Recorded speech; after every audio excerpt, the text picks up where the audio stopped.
membanggakan bangsa, mendidik generasi mulia, junjung kehormatan kode etik guru Indonesia. Ikatan Guru Indonesia bersumpah menjadi guru sejati, mengabdi untuk negeri, menjadi mutiara ibu pertiwi. Jayalah IGI, majulah IGI, Ikatan Guru Indonesia. Jayalah IGI, majulah IGI, Ikatan Guru Indonesia.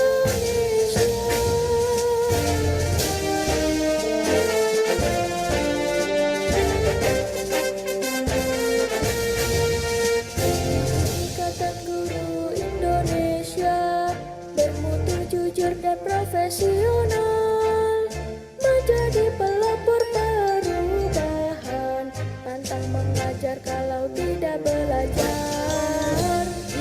Ikatan Guru Indonesia terdepan dalam ilmu, sharing and growing together. Ikatan Guru Indonesia.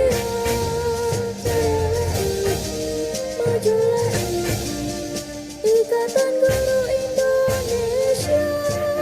Jayalah IGI, majulah IGI, Ikatan Guru Indonesia.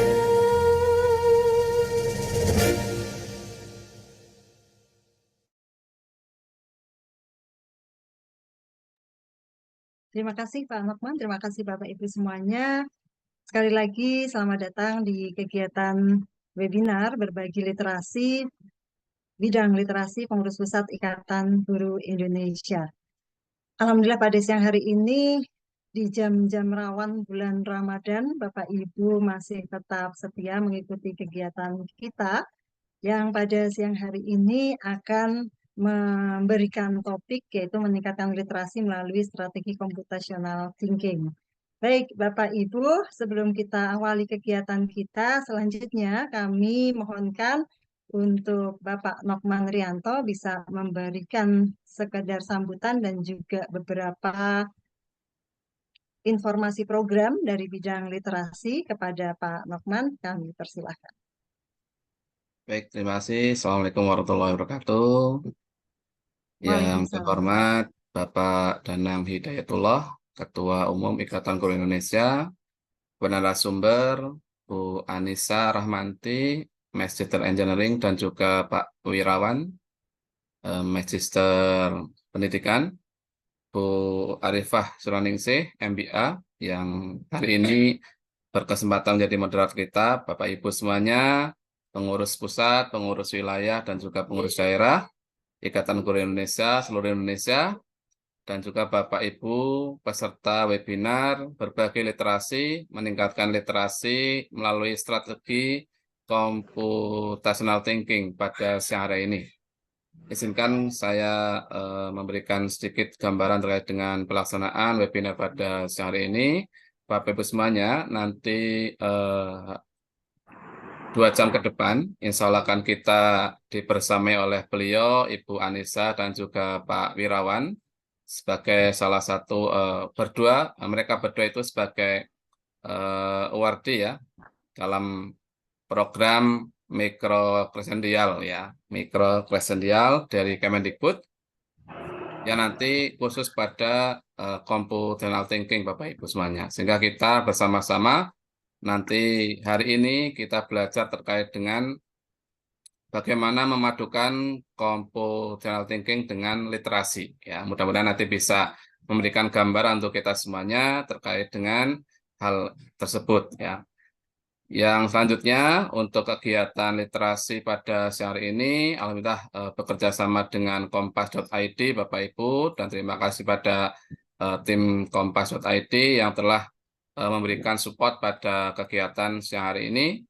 Selanjutnya nanti Bapak Ibu semuanya untuk kegiatan literasi ke depan, insya Allah setiap bulan kami mencoba untuk bisa berbagi tema-tema literasi yang baru untuk Bapak Ibu semuanya seluruh Indonesia, sehingga nanti bisa ke depan untuk bisa meningkatkan literasinya seperti itu. Dan Bapak Ibu di pengurus pusat Ikatan Guru Indonesia juga ada jurnal yang baru. Monggo Bapak Ibu bisa melihat dan juga bisa mengirim artikel terbaiknya untuk bisa diterbitkan di jurnal di pengurus pusat Ikatan Guru Indonesia. Selanjutnya nanti mohon arahan, mohon bimbingan, mohon juga pada Bapak Dana Hidayatullah untuk bisa membuka webinar pada siang hari ini. Itu mungkin yang bisa sampaikan. Oh ya, terakhir Bapak Ibu semuanya, nanti insya Allah kita mengeser presensi pukul 15:30 gitu ya. Sehingga nanti bisa Bapak Ibu konsen dulu pada materi dan juga nanti tanya jawab silakan dibebaskan sampai jam 16 sehingga nanti bisa Bapak Ibu mendapatkan materi yang baik untuk hari ini. Itu saja yang bisa saya sampaikan. Terima kasih. Assalamualaikum warahmatullahi wabarakatuh. Kami kembalikan pada Bu Arifah. Waalaikumsalam warahmatullahi wabarakatuh.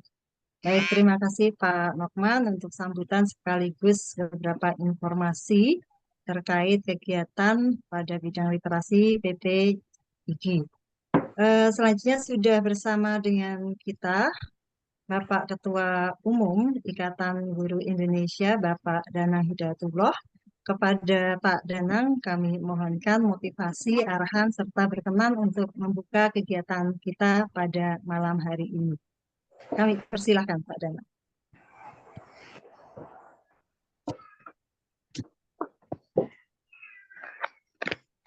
Terima kasih Bu Arifah. Bismillahirrahmanirrahim. Assalamualaikum warahmatullahi wabarakatuh. Waalaikumsalam. Waalaikumsalam warahmatullahi wabarakatuh. Alhamdulillahirrahmanirrahim. Alhamdulillahilladzi waqafa. Asyhadu an la ilaha illallah, asyhadu anna Muhammadar Rasulullah. Allahumma shalli ala sayyidina Muhammad wa ala ali sayyidina Muhammad walhamdulillahirabbil alamin. Yang saya hormati Bu Ketua Bidang Literasi Pusat Indonesia Ibu Arifah Suryaningsih, juga Bapak Nokman Rianto selaku Sekretaris Bidang Literasi Pengurus Pusat Ikatan Guru Indonesia, dan teman-teman pengurus pusat, pengurus wilayah, pengurus daerah IGI se-Indonesia, serta yang terkhusus tentu saja teman-teman peserta kegiatan webinar literasi hari ini yang digagas oleh Bidang Literasi Pengurus Pusat Ikatan Guru Indonesia bersama disupport oleh kompas.id. Terima kasih kepada para narasumber hari ini dengan materi yang sangat manfaat insya Allah ya, terkait dengan strategi pembelajaran melalui computational thinking. Ada beberapa hal barangkali yang ingin saya sampaikan terkait dengan program dari Pengurus Pusat Ikatan Guru Indonesia,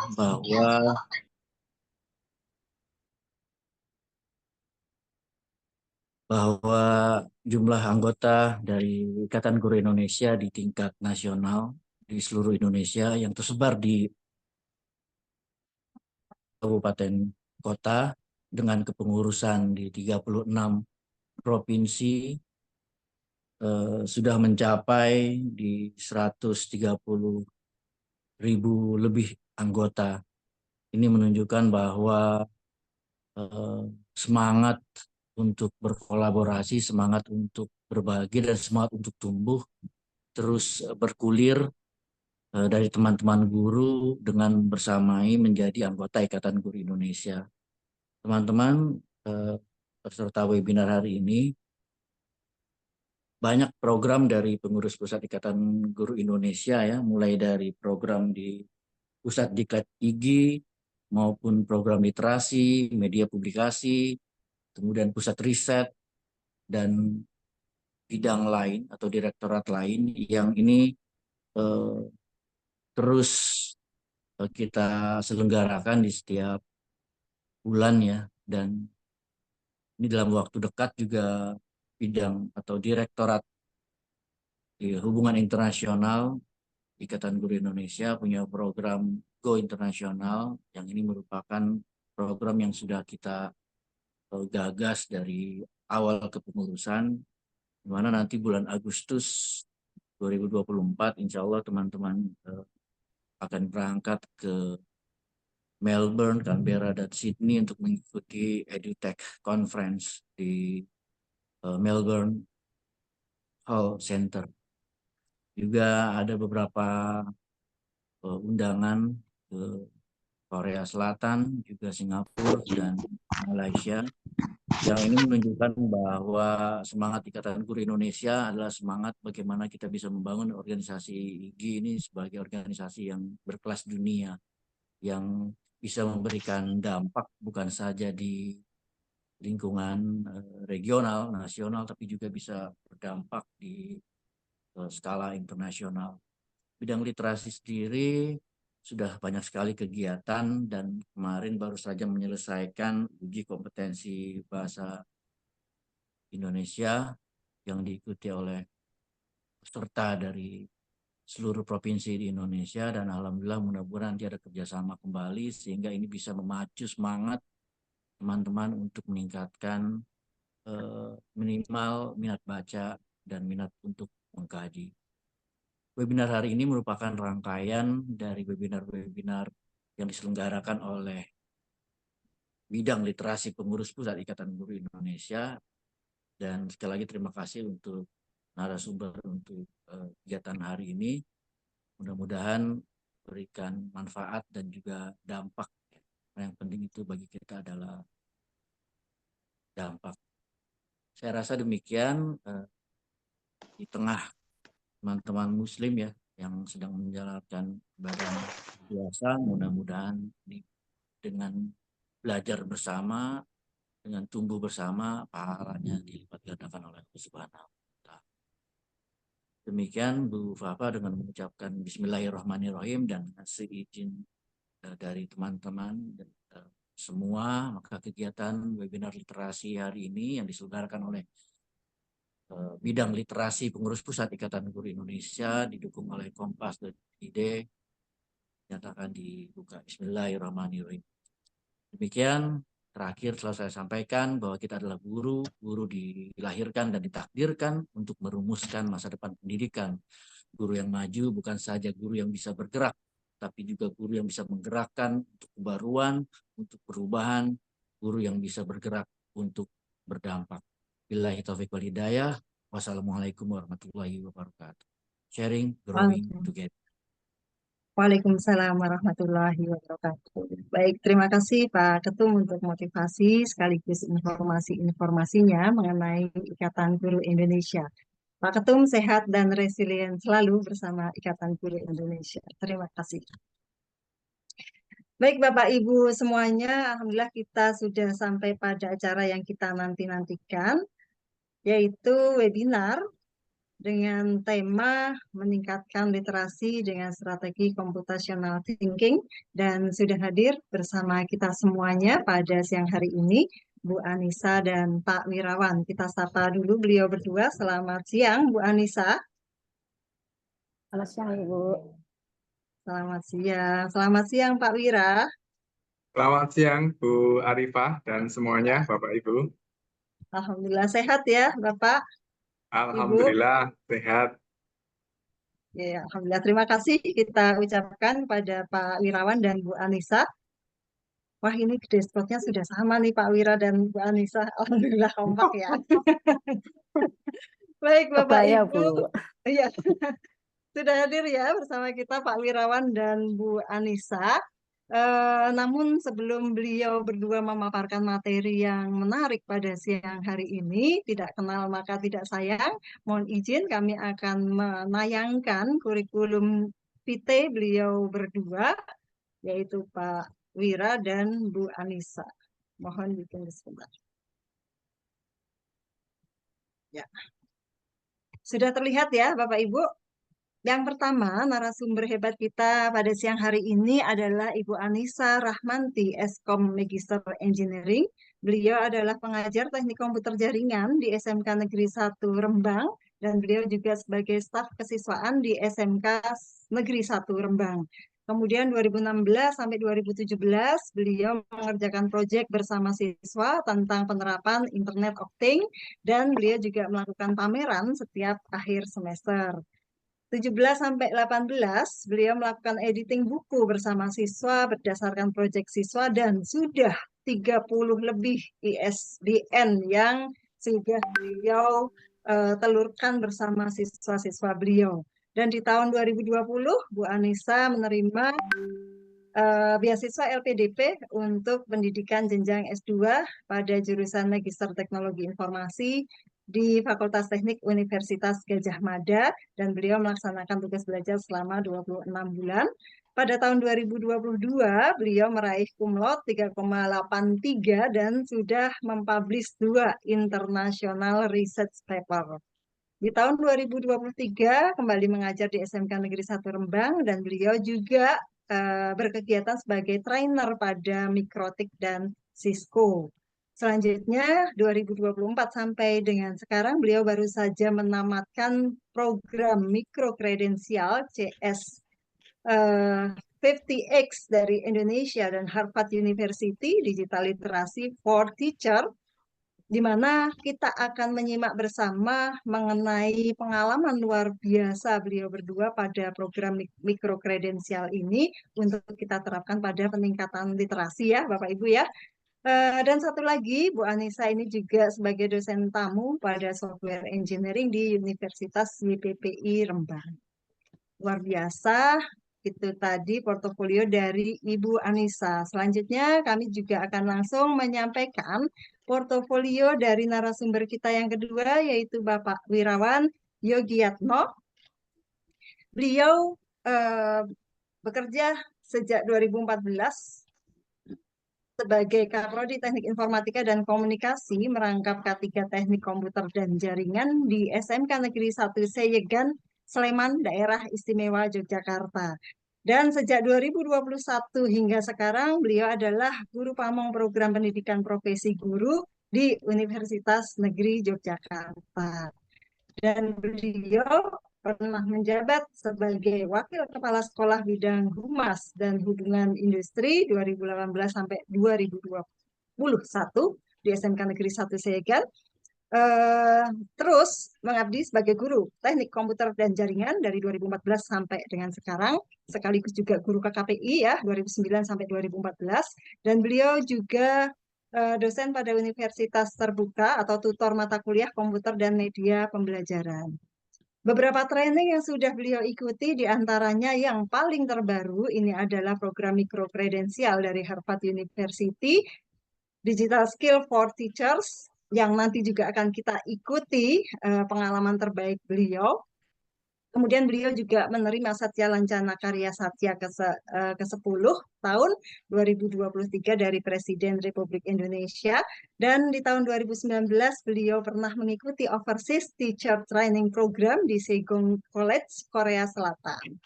Kemudian beliau pernah magang atau training di Korea Selatan pada waktu yang sama juga di Comex Industrial Training.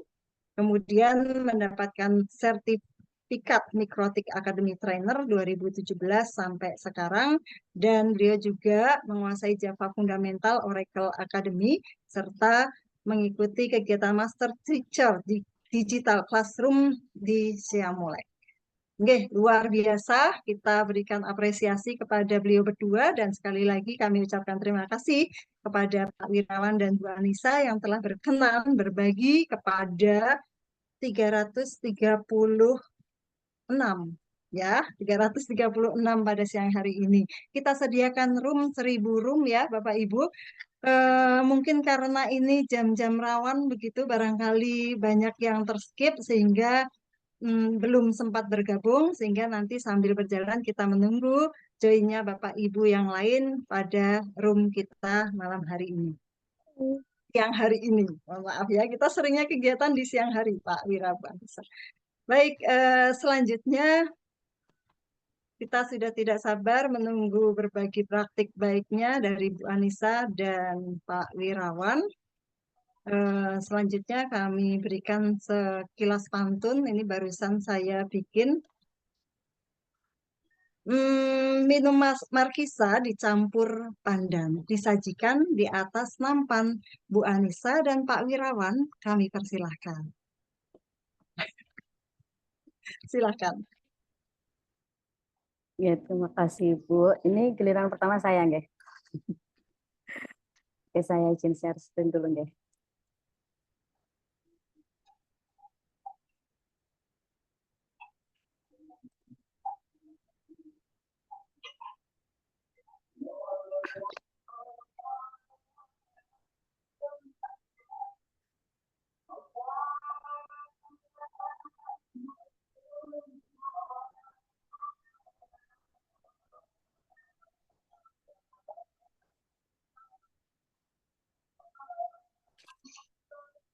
Sampun terlihat nggih? Jelas, Bu. Bismillahirrahmanirrahim. Assalamualaikum warahmatullahi wabarakatuh. Waalaikumsalam. Selamat siang. Selamat siang menjelang sore. Selamat jam-jam rawan.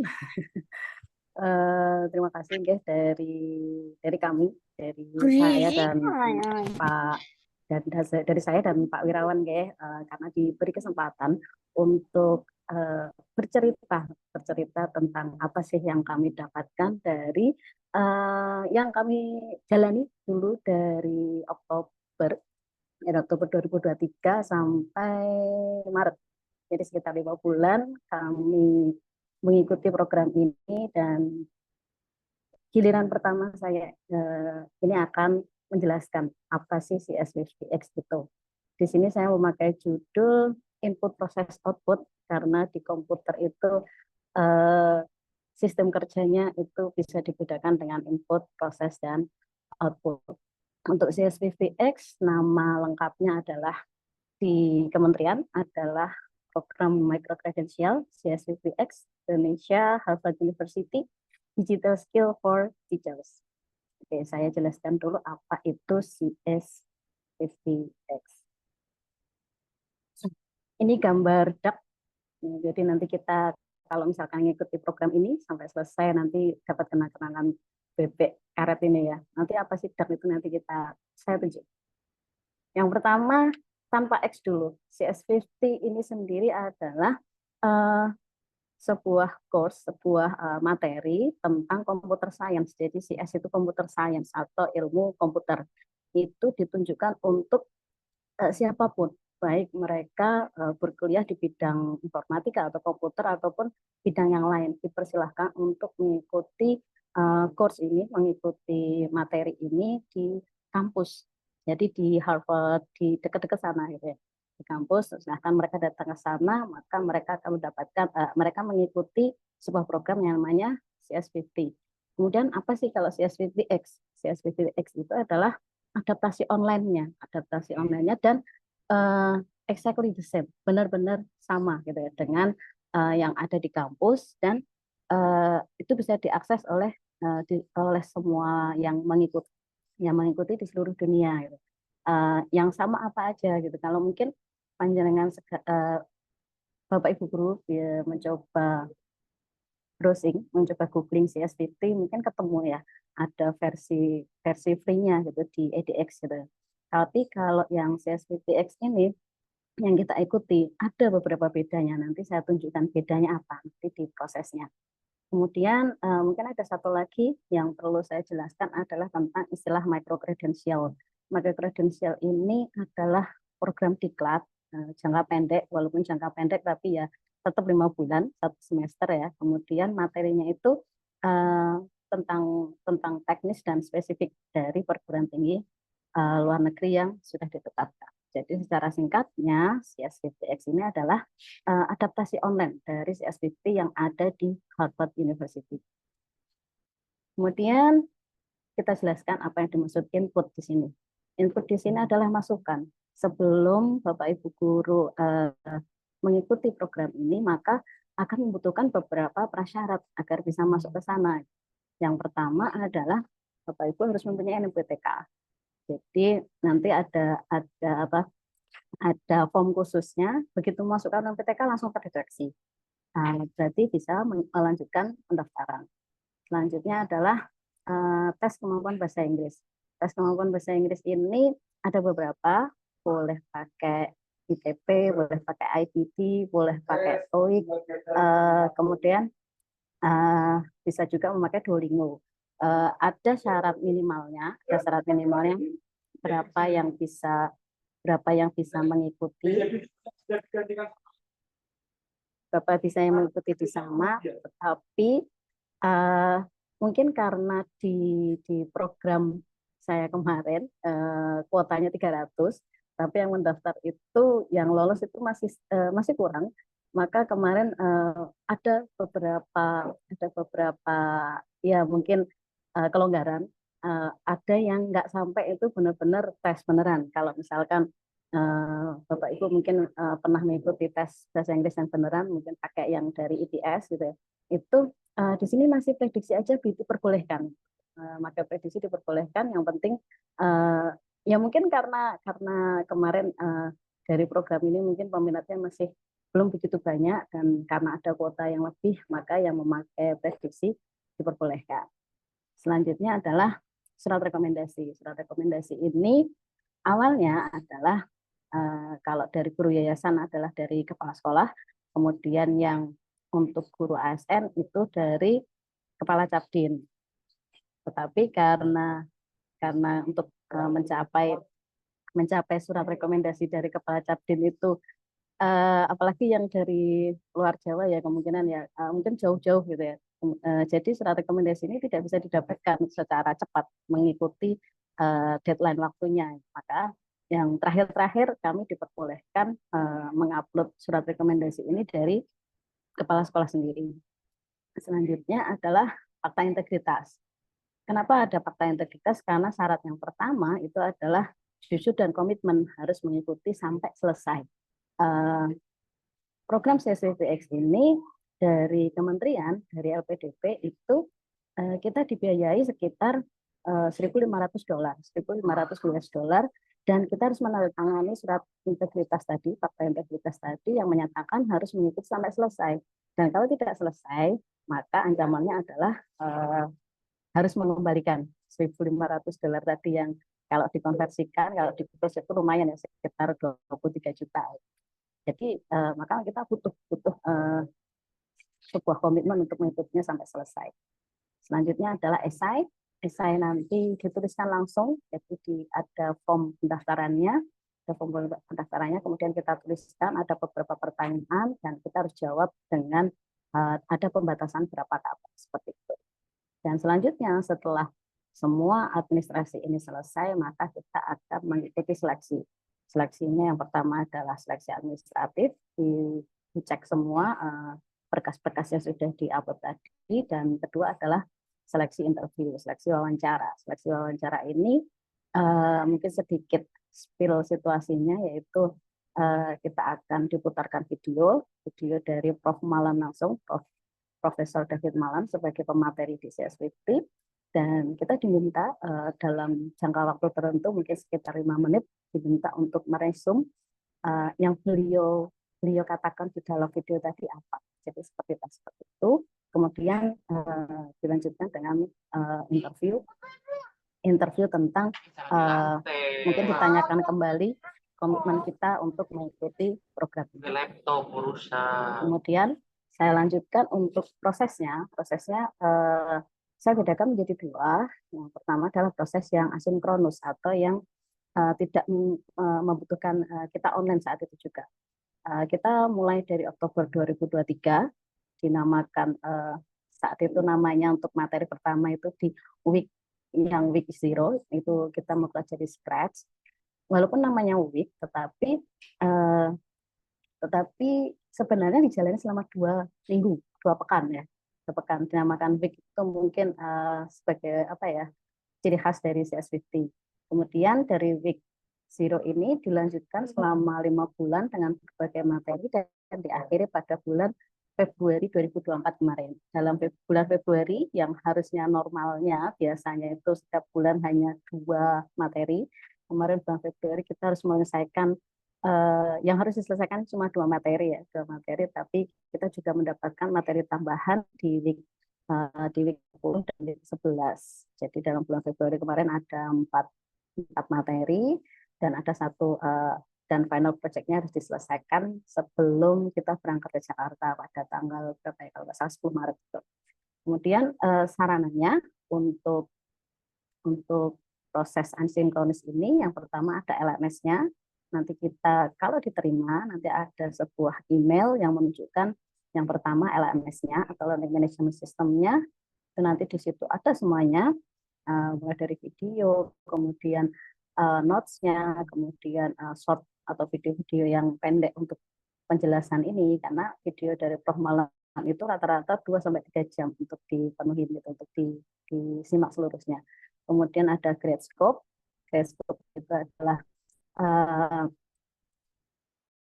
sebuah form, sebuah platform untuk kita mengumpulkan nilai, mengumpulkan tugas, kemudian dinilai di situ, dan kita akan melihat performa kita di SCCT seperti apa. Kemudian yang ketiga itu adalah add. Di add ini ada seperti forum diskusi, kita bisa bertanya apapun di sana, kemudian pengumuman juga di-share di sana. Siapapun bisa bertanya di sana, akan dijawab. Ada tadi yang saya tunjukkan ada DAG, yang dimaksud DAG itu adalah AI-nya dari CS50 gitu ya. Ada DAG-GP 50 gitu. Di sana kalau misalkan kita tanya, kemudian dari teaching fellow belum menjawab, akan dijawab oleh DAG-nya. Selanjutnya proses yang sinkronus atau yang langsung harus kita hadiri ada 2, yaitu section dan office hour. Bedanya kalau section itu adalah materi harus kita hadiri. Dalam section itu ada dalam seminggu itu ada 15 atau 16 pemateri, dan kita hanya wajib satu aja dalam satu week, itu cukup satu aja yang kita ikuti. Tapi ketika saya mengikuti satu aja kayak nggak cukup, karena beda-beda fellow itu rasanya cukup apa ya, nagih gitu ya istilahnya ya, nagih gitu kan, habis nonton, misalkan habis nonton ini gitu ya, habis nonton ini yang saya screenshot ada 2 ya. Ini yang pertama Josh Akiba, kemudian ada lagi dari Heli, kemudian yang pagi ada lagi, dan itu bisa diikuti dari sekitar 15 section, itu bisa diikuti sesuai dengan kita longgarnya kapan. Yang pagi ada sekitar jam 7 sampai jam 8, kemudian yang malam ada 2 sesi, yaitu jam 6 sampai setengah 8 dan jam setengah 8 sampai jam 9. Kemudian selain section ada juga office hour. Office hour itu seperti ruang diskusi atau ruang konsultasi. Setelah section tadi kan materi ya, kemudian ada office hour di minggu berikutnya. Office hour ini misalkan kita ada kesulitan codingnya, atau ada hal-hal lain yang perlu disampaikan, maka bisa konsultasi dengan sekitar 15 sampai 16 teaching fellow yang siap sedia untuk kita tanyain, dan itu pun prosesnya itu pun cukup apa ya, private. Jadi kita ada breakout room sendiri di ruang Zoom tersendiri. Jadi semua tugas kita itu nggak akan diketahui oleh teman lain. Itu pasti dikonsultasikan ke guru. Dari 2 proses tadi ini ya, yang mulai dari asinkronus dan sinkronus ini, ada beberapa yang mungkin bisa kita tiru kalau misalkan kita ingin mengimplementasikannya ke dalam kelas kita. Yang pertama adalah pembelajaran berdiferensiasi. Mungkin bisa sambil saya tunjukkan langsung ya di LMS-nya sebentar.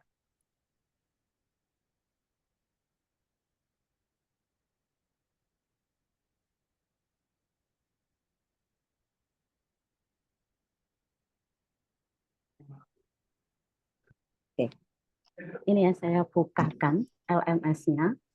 Di sini LMS-nya sudah lengkap, sudah sampai 11 klik ya. Ini yang pertama tampilannya seperti ini. Ada video. Video ini mungkin untuk bisa kita anggap mungkin orang-orang yang suka, atau mungkin model pembelajarannya tipe dia pembelajarnya adalah yang visual, maka mungkin dia akan suka bisa mengikuti video ini selama 2 jam. Jadi ini videonya 2-3 jam, bahkan kadang lebih gitu ya. Di sini kemudian di-share mungkin untuk tipe-tipe yang tidak bisa melihat lama, mungkin tipe yang reading, ada notes-nya, ada slides-nya, ada source code-nya. Kemudian eh, ada shorts-nya juga kadang. Kita mungkin di week yang lain ya, di week lain. Shorts itu maksudnya adalah video yang lebih pendek, yang fokus langsung menuju ke problem set. Problem set, nah problem setnya adalah tugasnya, tugas yang harus kita ikuti dalam setiap minggu. Di sini kemudian ada office hour, ada seperti ini. Oh ya, di shortnya di sini. Ini video-video yang pendek ada di sini. Kemudian yang perlu saya tunjukkan lagi adalah sini Grasscope tadi ya. Grasscope itu adalah form penilaiannya. Kita ngumpulin tugasnya ada di sini. Nilainya nggak tinggi-tinggi, paling hanya 7,5 gitu seperti itu. Tapi total ya ini sampai 5 bulan dari awal gitu ya. Dari awal ada penilaiannya. Dan ini ada dinilai dengan AI, ada yang dinilai langsung oleh masing-masing teaching fellow-nya. Kemudian fasilitas yang lain itu ada visual code space. Jadi kita nanti codingnya di sini, codingnya disediakan di sini. Ternyata ini mungkin itu yang bisa saya tunjukkan di LMS-nya. Mungkin yang bisa kita pelajari yang pertama tadi tentang betapa kita itu dihargai apapun tipe pembelajar kita di diferensiasi tadi. Kemudian yang bisa dipelajari lagi adalah tentang etika. Ketika kita menjalani sinkronus, proses sinkronus ini ditentukan, benar-benar ditentukan ada etika yang harus dijalankan. Yaitu misalkan Zoom-nya harus gimana, posisinya gimana, harus on cam, kemudian seperti apa itu sudah ditentukan. Etika ini tadi juga berlaku ketika kita mengirimkan tugas. Ada penilaian khusus ya untuk ini tugasnya dibuat pakai AI, bukan pakai AI diperbolehkan, tapi harus AI mereka, AI yang pakai DAP. Mungkin nggak boleh kopas, nggak boleh tiba-tiba jadi, harus ada proses pembelajarannya. Atau ini terdeteksi meniru temannya atau meniru dari mana itu, etika itu tersebut harus kita patuhi. Karena kalau misalkan mereka mendeteksi adanya misalkan plagiasi, maka yang terjadi adalah kita akan terminate atau diputus langsung dari Harvard-nya, dan itu nggak ada ampun. Kalau terminate aja gitu. Dan ya mungkin kita akan terkenal tadi penalti harus membayar $1.500 tadi. Kemudian yang bisa kita pelajari lagi dari proses ini adalah sikap gurunya, sikap teaching fellow-nya. Ketika dalam office hour, mulai dari pertama yang kita akan dipisahkan sendiri ke breakout room itu seakan-akan mengajarkan kita kalau misalkan ada siswa tanya, itu kita nggak boleh mungkin membuat asumsi.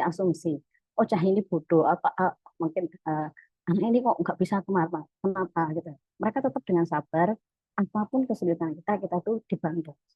Dan itu buat saya tuh cukup berkesan gitu. Mereka nggak underestimate sama kita dan berusaha mengkorek, berusaha menyemangati setiap dari kita itu untuk mengerjakan tugasnya. Mereka akan memberi jalan-jalan. Oh, ini mudahnya seperti ini, harusnya seperti itu. Nah, itu mungkin bisa kita pelajari lagi gitu ya. Mungkin bisa menjadi sesuatu yang kita untuk ke depannya. Saya lanjutkan. Kemudian tentang outputnya.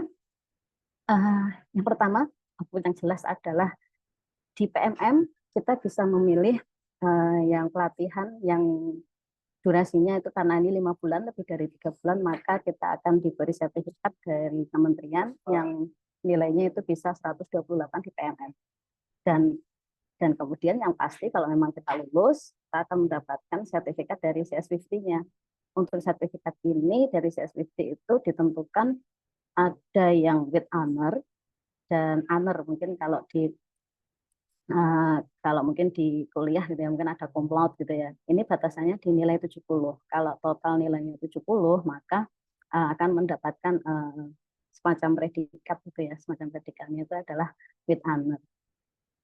Output yang kedua, ketika kita diundang ke Jakarta, kita akan mendapatkan workshop-workshop yang buat saya itu cukup keren, karena yang ngajar juga memang didatangkan langsung dari Amerika. Yang pertama yang terkesan buat saya adalah kita langsung praktek, dan mereka langsung menilai. Jadi misalkan untuk praktek penilaian, mereka akan memberikan sebuah contoh gitu. Penilaian itu kita kalau mungkin di sekolah ya kita udah terbiasa kalau menilai KKM-nya berapa seperti itu. Dan di sini ada satu hal yang mungkin sampai sekarang tuh saya terkesima, oh gitu ya caranya gitu ya. Mungkin ada di sini, saya stop lagi ya, saya tunjukkan lagi ya jelas ya contohnya di sini ya di Gradescope ya seperti ini ya. Mungkin di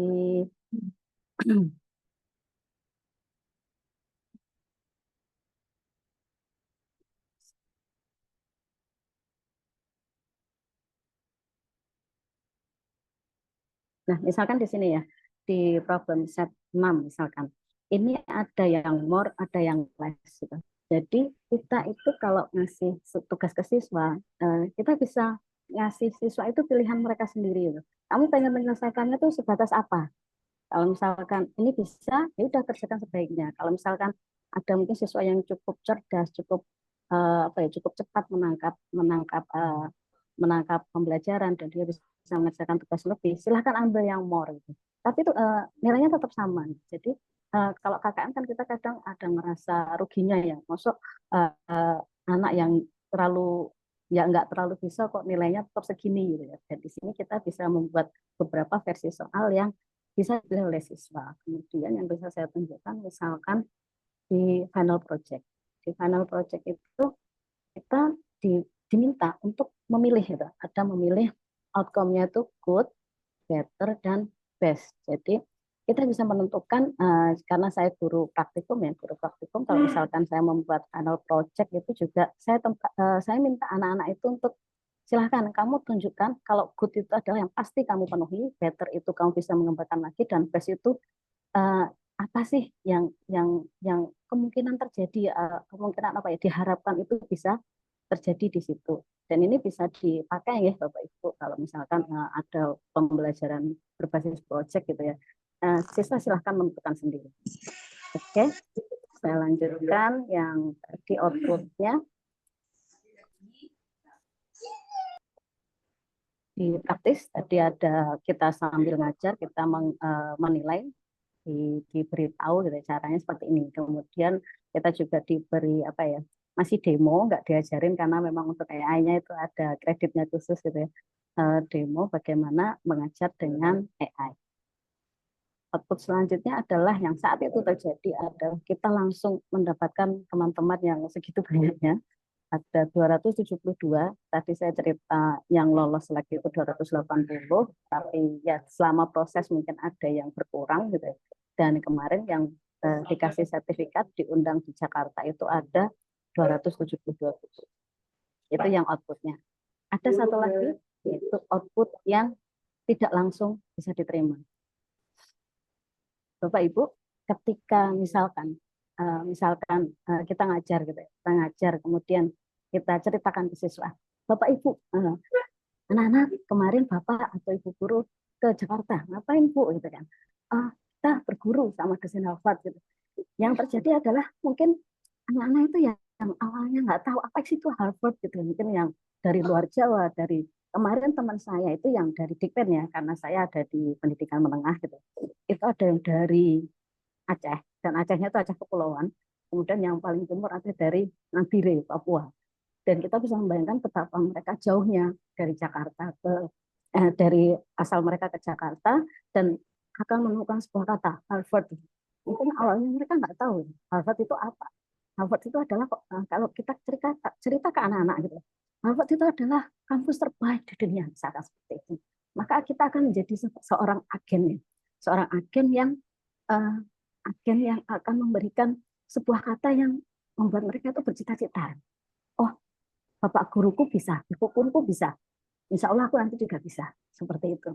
Itu inspirasi adalah sesuatu yang mungkin tidak langsung kita terima gitu. Outputnya seperti apa, tapi insya Allah akan terus nempel ke anak-anak. Yang kedua adalah exposure atau paparan ya. Paparan ini apalagi ya ini mungkin sambil saya spill karena saya adalah alumni LPDP, mungkin ketika nanti Bapak Ibu guru misalkan ada minat untuk melanjutkan studi dengan beasiswa LPDP, kalau di guru kan ada jalur khusus yaitu yang BPI, salah satu pertanyaannya itu adalah kamu siapa? Kamu punya andil apa untuk pendidikan Indonesia? Kamu punya andil apa untuk Indonesia? Dan ini yang membuat kita itu beda ketika mungkin kita berhasil menjalankan program ini. Kita bisa cerita gitu. Oh, aku udah pernah dong diundang di kementerian, berhadapan langsung dengan Mas Menteri seperti itu. Atau mungkin bisa cerita lagi, aku pernah loh masuk ke sebuah sekolah elit ya, di Jakarta Intercultural School, itu kan sekolah elit ya, di mana siswa-siswanya kan mungkin rata-rata ekspat atau mungkin anak dubes seperti itu. Yang ketiga adalah kelas kita mungkin akan lebih hidup karena banyak sekali ilmu-ilmu pedagogi yang bisa kita terapkan di kelas kita nanti. Dan yang terakhir, ya kita manusia biasa ya, ada iming-iming uang juga gitu ya, uang juga. Jadi selain nanti kalau misalkan kita diundang ke Jakarta, nanti kan semua biaya tiket itu akan diganti, tapi juga ada lagi dari LPDP itu yang memberikan kita kalau living allowance mungkin kurang tepat ya, karena dulu saya di LPDP itu living allowance-nya itu hampir 4 juta per bulan gitu. Kalau di sini mungkin bisa digantikan dengan communication allowance atau dana komunikasi untuk setiap bulannya itu insya Allah 1,2 juta. Jadi misalkan kita bisa menjalani 5 bulan, maka kita akan mendapatkan sekitar 6 juta setelah kita berhasil menjalani program. Saya rasa itu cukup menarik. Selanjutnya, mungkin yang saya bisa bagi untuk tips dan trik, yang pertama adalah kalau Bapak Ibu guru berminat mengikuti program ini, yang pertama adalah disiapkan dulu. Nah, untuk misalkan yang tes itu tes bahasa Inggris, mungkin ada beberapa Bapak Ibu guru yang kesulitan untuk mendapatkan. Jadi kalau misalnya dari sekarang disiapkan, nanti insya Allah sekitar bulan Agustus akan dibuka pendaftarannya, itu sudah siap. Jadi enggak kalau istilah Jawanya berbiakan harus nyari ini nyari itu seperti itu. Selanjutnya adalah kita akan diminta untuk membuat esai, kemudian kita diminta untuk membuat program, menjawab problem set seperti itu. Di CS50 kita benar-benar diminta untuk tidak asal kopas. Kalau misalkan sekarang udah terbiasa pakai ChatGPT gitu ya, ChatGPT langsung kopas seperti itu. Tapi kalau di CS50 kita diharapkan untuk menggunakan AI itu dengan bijak, jangan asal kopas seperti itu. Selanjutnya, karena udah menandatangani fakta integritas, maka kita butuh komitmen yang tinggi untuk menjalankannya. Perjalanan selama 5 bulan kemarin itu yang jelas, apalagi kita kalau misalkan guru aktif, itu nggak mudah. Seperti yang kemarin pada bulan Februari, ada problem set, ada final project, tapi di saat yang sama, kami yang guru SMK itu di SMK itu juga ada ujian kompetensi, ada UKK, dan UKK tersebut ya cukup menguras waktu gitu. Jadi untuk komitmen ini karena waktu untuk mengerjakan problem set juga terbatas, maka kita harus komitmen untuk, mungkin ada yang cerita beberapa teman dari yang CSPT itu mungkin harus malam hari gitu, sampai paginya itu mengerjakan itu, sampai 2 malam nggak tidur seperti itu. Kalau saya biasanya hanya di akhir pekan mengerjakan. Akhir pekan saya fokus untuk mengerjakan problem set yang harus dikumpulkan. Dan itu butuh komitmen yang cukup tinggi. Yang keempat adalah etika. Kalau mungkin kita biasa kopas, kita biasa download apapun gitu ya. Kalau di program ini dimohon sekali gitu ya, tidak dilakukan lagi. Gitu. Karena etikanya itu benar-benar harus dijaga. Dan tadi terkait komitmen, mungkin kita harus manajemen waktunya, karena kalau nggak selesai gitu ya, kalau buat saya sendiri ya, ancamannya tuh bayar lagi gitu loh, bayar yang sekian juta itu. Padahal kita nggak terima uangnya, tapi kita wajib bayar kalau sampai nggak selesai. Dan itu buat saya adalah sebuah motivasi besar. Kok sampai saya bayar kayak gitu. Jadi untuk manajemen waktu itu harus benar-benar kita akan berlatih gitu. Jam segini harus action, jam segini harus ngerjain, jam segini juga harus mengumpulkan. Itu harus diatur dengan baik. Dan ini mungkin slide terakhir. Yang terakhir adalah kontemplasi ulang, niat mengikuti program ini apa. Ada yang banyak teman yang mungkin curhat mungkin di minggu-minggu tengah, di week-week yang tengah itu pengen nyerah terus pengen apa seperti itu, mungkin karena tugasnya cukup berat, apalagi untuk guru yang non informatika gitu ya. Tapi karena memang program ini boleh diikuti oleh yang nggak punya background informatika gitu, makanya sebenarnya bisa dipakai kembali gitu. Jadi ini harus kita ulang-ulang kembali, kontemplasi kembali, niatku apa sih gitu, niat ini untuk mengikuti program ini apa, itu mungkin bisa membuat kita lebih semangat lagi. Oke, slide terakhir saya ambil dari pesan dari proklamator kita, yaitu gantunglah cita-citamu setinggi langit, bermimpilah setinggi langit. Jika engkau jatuh, engkau akan jatuh di antara bintang-bintang. Di sini yang saya masukkan adalah mungkin kuliah di Harvard itu memang belum setinggi langit, kita mungkin nggak bisa. Tapi ketika kita pengen bisa diakui di dunia gitu, seperti itu. Nah, kita akan tetap jatuh di antara bintang-bintang tersebut. Demikian presentasi dari saya. Assalamualaikum warahmatullahi wabarakatuh. Waalaikumsalam warahmatullahi wabarakatuh. Terima kasih Bu Anissa, luar biasa untuk sharingnya. Dan Bapak Ibu semuanya, kita jadi lebih tahu, lebih paham apa sebenarnya program CS50X yang diselenggarakan oleh Harvard University bekerja sama dengan Kemdikbud RI, seperti itu ya. Jadi sudah semuanya dijelaskan oleh Bu Anissa Rahmanti. Tahan dulu ya Bapak Ibu pertanyaannya. Kita akan ikuti sesi berikutnya di mana Pak Wirawan Yogiyatno akan menceritakan inspirasi-inspirasi yang bisa diperoleh dari kegiatan pelatihan atau program ini yang setelah kita mendengarkan dari Bu Anissa tadi, luar biasa, berat sekali ya. Tapi sebelum ke Pak Wira, izinkan kami highlight kembali beberapa hal terkait yang disampaikan Bu Anissa. Yang pertama mengenai teknis, bagaimana, apa, dan siapa yang bisa bergabung dengan program tersebut, sehingga barangkali pada kesempatan siang hari ini, Bapak Ibu yang bergabung pada webinar ini ingin mengikuti program yang serupa, dan bidangnya itu ada berbagai macam ya Bapak Ibu. Untuk micro kredensial ini adalah salah satunya, yaitu CS50X, di mana disampaikan Bu Anissa di ujung tadi bahwa tidak harus dari guru teknik informatika. Dari Yogyakarta itu ada dari guru agama Islam ya Bu Anissa ya, atau Pak Wira. Kalau saya tidak salah dari guru SMK 2 Yogyakarta. Mudah-mudahan beliau berhasil melewati sampai lulus juga.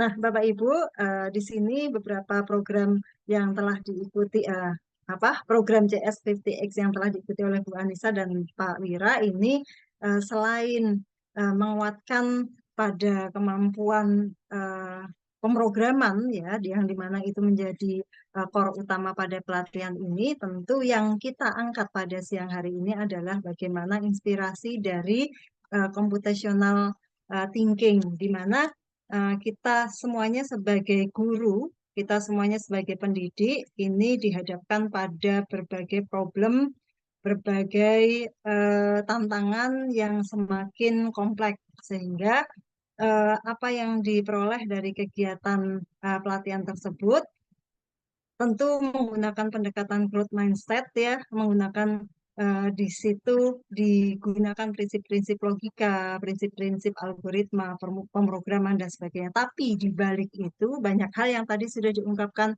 Bu Anissa, bahwa pada proses pembelajarannya di situ para pengajar atau sistem yang ada di sana itu sangat menghargai tipe-tipe pembelajar dari pesertanya. Kemudian di sana juga sangat-sangat mengunggulkan etika dalam kegiatan asinkronus maupun sinkronus pada setiap prosesnya, seperti itu. Kemudian dijunjung tinggi kode etik ya, dan Di situ proses pembelajaran sangat diutamakan, tidak ada toleransi untuk para pelanggar kode etik, begitu melanggar langsung di-cut seperti itu ya.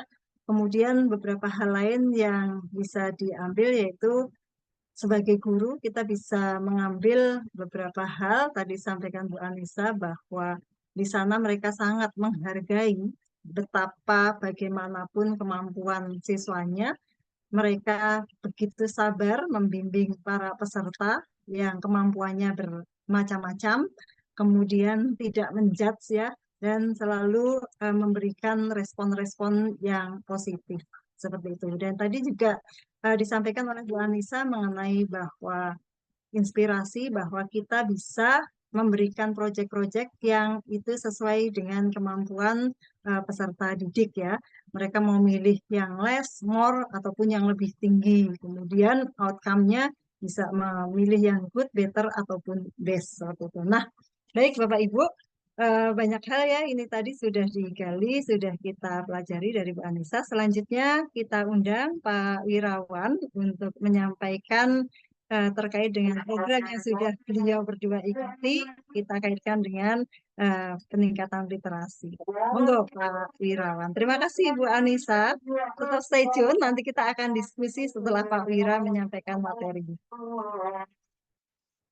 Ya, terima kasih atas waktunya Bu Arifah dan kemudian juga terima kasih kepada pengurus pusat IGI terutama bidang literasi IGI yang telah berkenan memberikan waktu dan tempat bagi kami untuk melakukan webinar sharing terhadap apa itu program mikrokredensial CS58.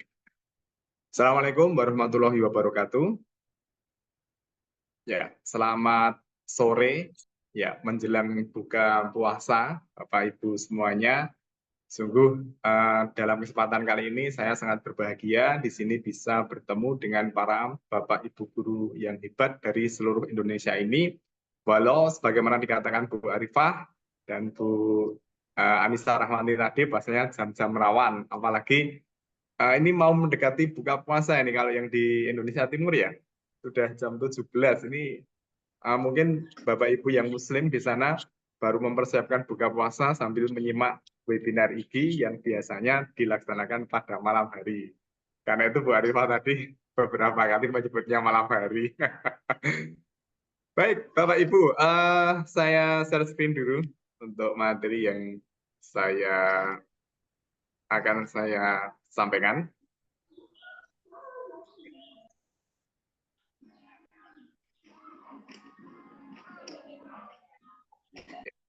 Sudah kelihatan Bapak Ibu? Baik, terima kasih. Ya, terima kasih. Proses ya. Oke, semoga sudah bisa. Oke, Bapak Ibu ya, sesuai dengan tema hari ini ketika tadi Bu Anissa sudah menyampaikan tentang apa itu program CS50. Nah, di sini saya akan menyampaikan bagaimana program CS50X itu di dalamnya itu berisi tentang strategi computational thinking yang nantinya diharapkan bisa kita terapkan, bisa kita pakai dalam kehidupan kita sebagai pendidik dan juga nanti bisa kita transfer tentang hal ini kepada peserta didik kita. Karena mungkin ini jam-jam rawan, mungkin Bapak Ibu, kita ice breaking dulu. Bapak Ibu mungkin bisa memberikan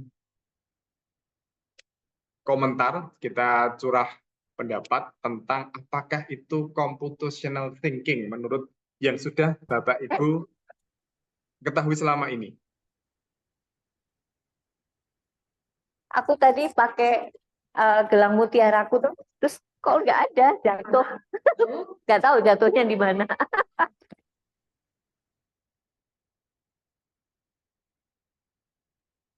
Nah, ini udah Mohon beberapa maaf, bocor yang... Pak Wira. Silahkan dilanjut.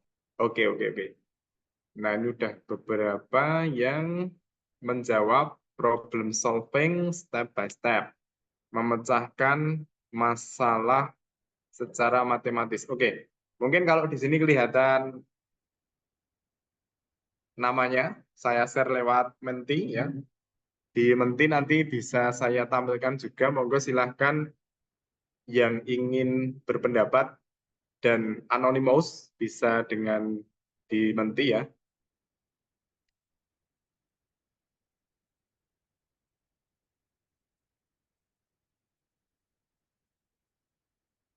Saya beri waktu 1 atau 2 menit.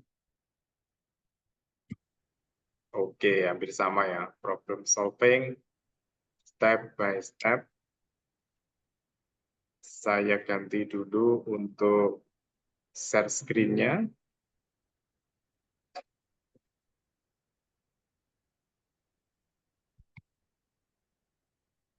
Nah, di sini Bapak Ibu bisa Bapak Ibu lihat semuanya dimenti. Apakah itu compositional thinking? Yang pertama problem solving step by step.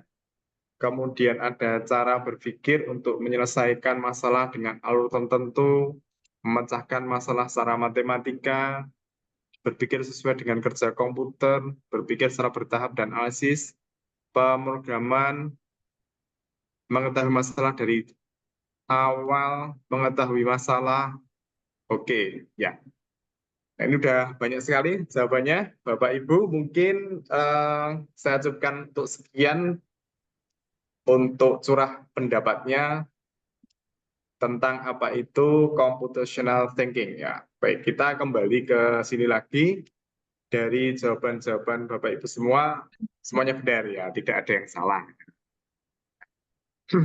Computational thinking itu adalah pendekatan yang digunakan atau kita gunakan dalam pemecahan masalah dengan menggunakan konsep dan metode dalam ilmu komputer ya. Karena ilmu komputer itu background-nya juga dari matematika, maka tadi juga ada yang berpendapat dan menjawab, dan itu juga benar bahwasanya itu adalah konsep matematika yang digunakan dalam menyelesaikan masalah seperti itu.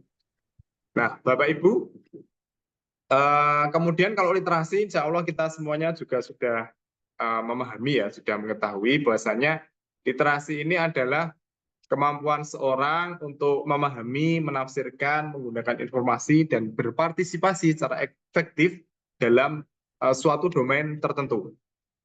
Nah, konsep awalnya literasi ini kan berhubungan dengan membaca dan menulis. Tapi sekarang konsep ini sudah meluas ya. Jadi ada literasi finansial, ada literasi digital, literasi matematika, dan sebagainya. Nah, di sini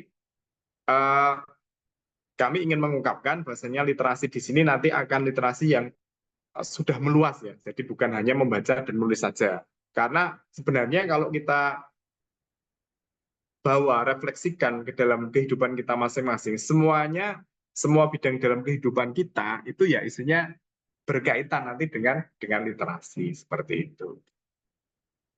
Nah, Bapak Ibu yang kami hormati peserta webinar kali ini, apa yang bisa kami dapat, apa yang telah kami dapat dari program CS50X ini, dari hal computational thinking-nya, konsep-konsep utama yang ada di situ adalah ada 4, yaitu yang pertama adalah dekomposisi, kemudian pattern recognition, kemudian abstraction, dan kemudian yang terakhir atau yang keempat adalah algoritma design atau perancangan algoritma. Nah, di sini nanti akan saya kemukakan satu persatu. Nah, decomposition itu bagaimana? Decomposition itu memecah masalah ya, yang pada awalnya itu besar, menjadi bagian-bagian yang lebih kecil, yang nantinya akan memudahkan kita untuk memahaminya dan kemudian menyelesaikannya. Nah, sebagaimana tadi Bu Anissa mengungkapkan bahwasanya nanti di akhir program CS50X itu ada final project. Nah, final project ini boleh dikerjakan sendiri, boleh dikerjakan berkelompok. Kalau berkelompok adalah maksimal 3 orang. Nah, ini salah satu nanti fungsi penerapan computational thinking-nya dalam penyelesaian masalah di sini deh, yang terutama yang dikomposisi. Nah, final project itu kan sesuatu yang relatif agak besar, relatif besar daripada problem-problem set dalam pelatihan CS50X tersebut. Nah, ketika final project ini dikerjakan berkelompok, tentu akan ada pembagian-pembagian. Nah, itulah sebenarnya apa? Konsep dekomposisinya. Nah, sebenarnya ketika awal pun sebelum kita masuk ke final project, sejak kita diberikan problem set yang awal, kita pun sudah dimotivasi atau sudah didorong agar mampu memecah-mecah masalah yang besar itu menjadi masalah-masalah yang lebih kecil. Nah, mungkin Bapak Ibu di sini ada yang background-nya pernah belajar pemrograman, atau mungkin matematika, mungkin mengetahui seperti ini ya. Jadi, kalau dalam pemrograman itu kan kita menulis kode. Nah, kalau menulis kode itu kan ada beberapa bagian kode yang nantinya itu dipakai secara berulang. Nah, seperti itu. Nah, yang dipakai secara berulang itu nanti harus disendirikan agar nanti lebih mudah penanganannya. Itu contoh dekomposisi ya dalam ilmu komputernya. Nah, sebenarnya Bapak Ibu semuanya, dekomposisi ini sebenarnya sudah kita terapkan dalam kehidupan kita sehari-hari. Misalnya, ketika kita mendidik anak, secara umum ya, mendidik anak misalnya untuk memasak air. Mungkin ketika anak kita pertama kali kita ajari memasak air, mungkin dalam benaknya itu mungkin tidak terpikirkan memasak air itu bagaimana. Tetapi kalau kita dekomposisi, memasak air ini menjadi kompetensi yang lebih kecil, itu anak akan paham. Misalnya, nak, ambillah ceret, kemudian bawalah ceret tersebut ke keran, kemudian bukalah keran tersebut dan posisikan agar ceretnya bisa menampung air yang keluar dari keran tersebut. Nah, setelah nanti penuh, tutuplah ceret tersebut dan letakkan di atas kompor, kemudian kompornya dinyalakan. Nah, ini salah satu konsep dekomposisi dalam computational thinking dalam kehidupan kita sehari-hari. Ya, sebenarnya sudah kita lakukan. Ya, mungkin tapi karena kita tidak kemudian menghubungkannya dengan computational thinking, kita mungkin tidak mengira itu sebenarnya computational thinking. Sebenarnya di situ pun di dalam kehidupan kita sehari-hari kita sudah melaksanakan. Nah, tentu saja ketika kita dalam kehidupan kita sebagai pendidik, tentu itu juga sudah kita laksanakan. Baik, Bapak Ibu, kemudian yang kedua adalah pattern recognition. Nah, kalau kita bicara ilmu pemrograman atau ilmu komputer, kita akan berhubungan dengan data. Ya, data itu banyak sekali. Nah, di sini data itu nanti kebanyakan akan berpola atau mempunyai keteraturan. Sehingga kalau data ini kita kenali dan misalnya kita klasifikasikan, itu nanti kita bisa membantu kita dalam memahami masalah dan menemukan solusi ya. Misalnya dalam pembelajaran di lingkungan kelas. Nah, pattern recognition ini bisa membantu kita dalam menangani masalah yang ada di dalam kelas. Misalnya, kita melihat anak-anak yang mempunyai pola sosial tertentu. Ya, misalnya si Agus berkawan akrab dengan Tony, kemudian Lisa dengan Mari, dengan siapa. Nah, kemudian juga gaya belajarnya. Oh, kalau Andi itu gaya belajarnya seperti ini, cocoknya dengan si Johan dan sebagainya. Di sini sebenarnya kita pun sudah melakukan apa? Pattern recognition, pengenalan pola dalam kehidupan pembelajaran. Nah, itulah yang kemudian sebenarnya merupakan penerapan computational thinking. Tapi mungkin kita belum mengaitkannya hal itu dengan computational thinking. Nah, kemudian yang ketiga, konsep utama dalam computational thinking adalah abstraksi. Yaitu abstraksi adalah apa? Yaitu kita menyederhanakan masalah dan mengabaikan detail yang tidak relevan untuk fokus pada inti masalah. Nah, dalam program CS50X kemarin, kami ada beberapa problem-problem set atau kumpulan-kumpulan permasalahan yang mengangkat problem-problem nyata ya dalam kehidupan sehari-hari. Misalnya ada sebuah masalah atau soal ya yang harus kami kerjakan itu, kami harus mencari seorang atau dua orang pelaku kejahatan berdasarkan data-data yang ada di dalam basis data. Basis datanya itu berasal dari kamera CCTV, kemudian tiket penerbangan, kemudian catatan kepolisian dan lain sebagainya. Kami harus menelusuri data-data tersebut. Nah, data-data tersebut lengkap ya. Misalnya data penumpang pesawat terbang itu kan ada tiket, kemudian NIK-nya berapa, kemudian namanya siapa, usianya berapa. Nah, seperti itu. Nah, yang kita cari itu nama pelaku kejahatan itu siapa. Nah, di sini kita akan melakukan abstraksi. Abstraksinya apa? Data-data yang tidak kita perlukan dalam menemukan pelaku kejahatan tersebut akan kita kesampingkan ya. Jadi misalnya data penumpang pesawat terbang, orang yang melakukan kejahatan itu kan lalu melarikan diri ya. Dari kota yang dia melakukan kejahatan di dalamnya mau melarikan diri ke kota yang lain. Nah, di situ kita tidak memikirkan berapa usia penumpang ini. Nah, tetapi yang kita lihat adalah jam berapa setelah dia melakukan kejahatan dan mau kemana, seperti itu. Nah, di situ kan jelas kita melakukan abstraksi. Jadi hal-hal yang tidak penting, tidak relevan, bisa kita kesampaikan sebentar untuk kemudian kita bisa fokus pada solusi. Nah, Bapak Ibu, sebenarnya abstraksi ini juga sudah kita lakukan sehari-hari. Contoh paling sederhananya adalah ketika kita ingin menuju ke sebuah tempat yang mungkin kita belum pernah ke sana. Nah, kita sekarang kan biasanya pakai Google Map. Nah, di Google Map itu kita kan sebenarnya bisa memilih mau yang tampak kepada kita itu hanya blok-blok bangunannya, kemudian jalannya saja, atau kita mau munculkan semuanya, citra satelit. Nah, seperti itu. Nah, ini merupakan abstraksi. Kalau kita, karena citra satelit itu kemungkinan detail dan malah membuat kita rumit untuk memperhatikannya, maka kita memilih yang blok-blok bangunan saja. Nah, ini misalnya kalau dalam Google Map. Nah, sebenarnya dalam kehidupan sehari-hari pun, misalnya tidak ada Google Map, kita pun sudah menggunakan abstraksi ini untuk menuju ke sebuah tempat. Ya, misalnya kita diundang ke sebuah tempat yang kita belum pernah tahu, maka kita akan mencari landmark atau tempat menyolok yang mana saja yang membuat kita bisa menuju ke tempat tersebut. Ya, misalnya kita berjalan, nah, kita harus belok kanan kemana? Kita harus belok kanan kapan? Oh, kita harus belok kanan setelah kantor kecamatan. Nah, maka kita melakukan abstraksi sebenarnya. Yang kita cari kantor kecamatannya itu. Ya, kita nggak memperhatikan sebelum kantor kecamatan itu ada warung bakso misalnya, atau toko pulsa, atau toko sepeda itu kita lewati. Pokoknya harus ketemu kantor kecamatan itu, baru kita membelok. Nah, seperti itu. Nah, ini sebenarnya abstraksi, Bapak Ibu. Jadi abstraksi itu sebenarnya sudah kita lakukan sehari-hari dalam kehidupan kita. Seperti itu.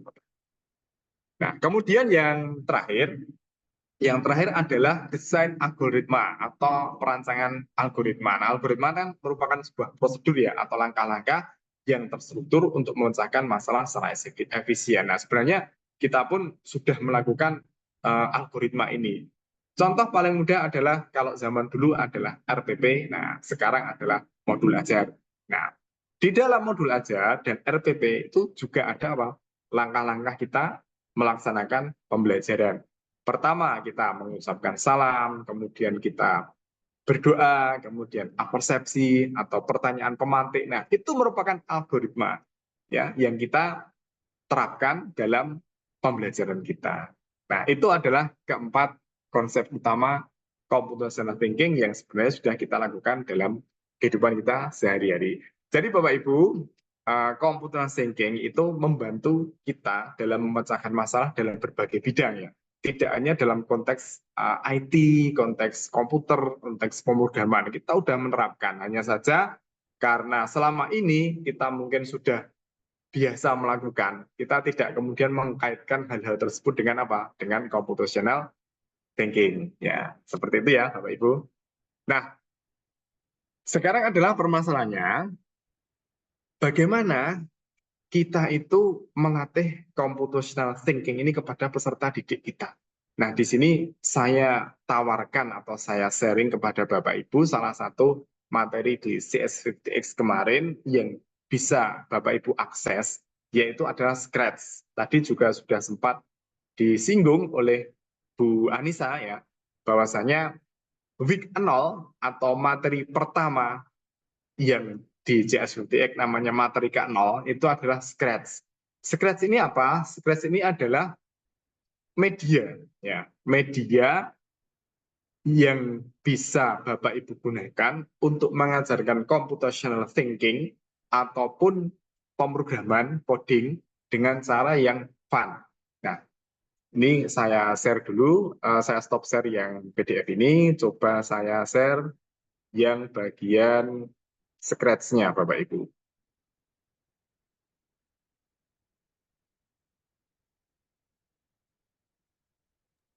Nah, di sini Bapak Ibu sudah kelihatan ya. Di sini alamatnya adalah scratch.mit.edu. Ya. Nah, ini saya sudah login ya, saya sudah login. Kalau belum login, tampilannya tidak seperti ini. Bapak Ibu bisa menggunakan secara free atau gratis ya, secara free atau gratis. Nanti Bapak Ibu mendaftar bisa pakai akun Google dan kemudian masuk di dalamnya. Nah, di sini saya tidak akan memberikan tutorial bagaimana Scratch ini digunakan. Tutorialnya sudah banyak sekali Bapak Ibu dan saya yakin di sini sebagian Bapak Ibu juga sudah menggunakannya. Nah, di sini saya ingin menunjukkan apa yang sudah saya buat di program CS50X yang nanti bisa dikaitkan dengan computational thinking tersebut. Nah, di sini salah satu tugas pertama yang harus kami buat adalah boleh membuat game, boleh membuat cerita dengan Scratch ini ya. Di sini saya membuat game. Ini kita klik si Insight.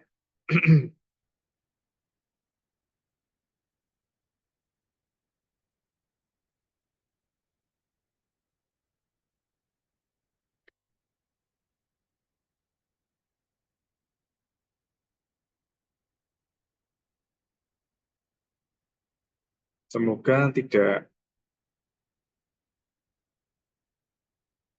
lula. Mungkin ini jam-jam rawan termasuk servernya Scratch mungkin ya.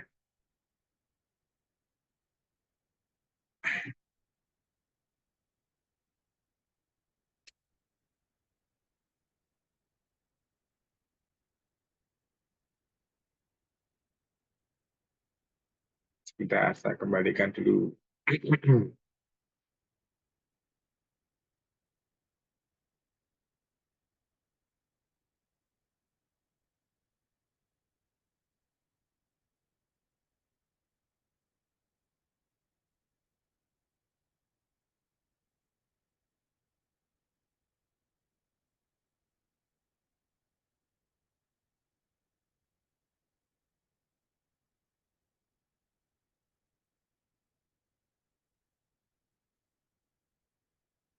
Wah, mohon maaf Bapak Ibu, tampaknya yang Scratch-nya ini yang servernya baru tidak bisa. Tadi pas menti juga aman-aman saja ya Bapak Ibu. Di sini Scratch-nya ternyata qadarullah ketika ini bisa coba. Ya, oke, alhamdulillah bisa Bapak Ibu.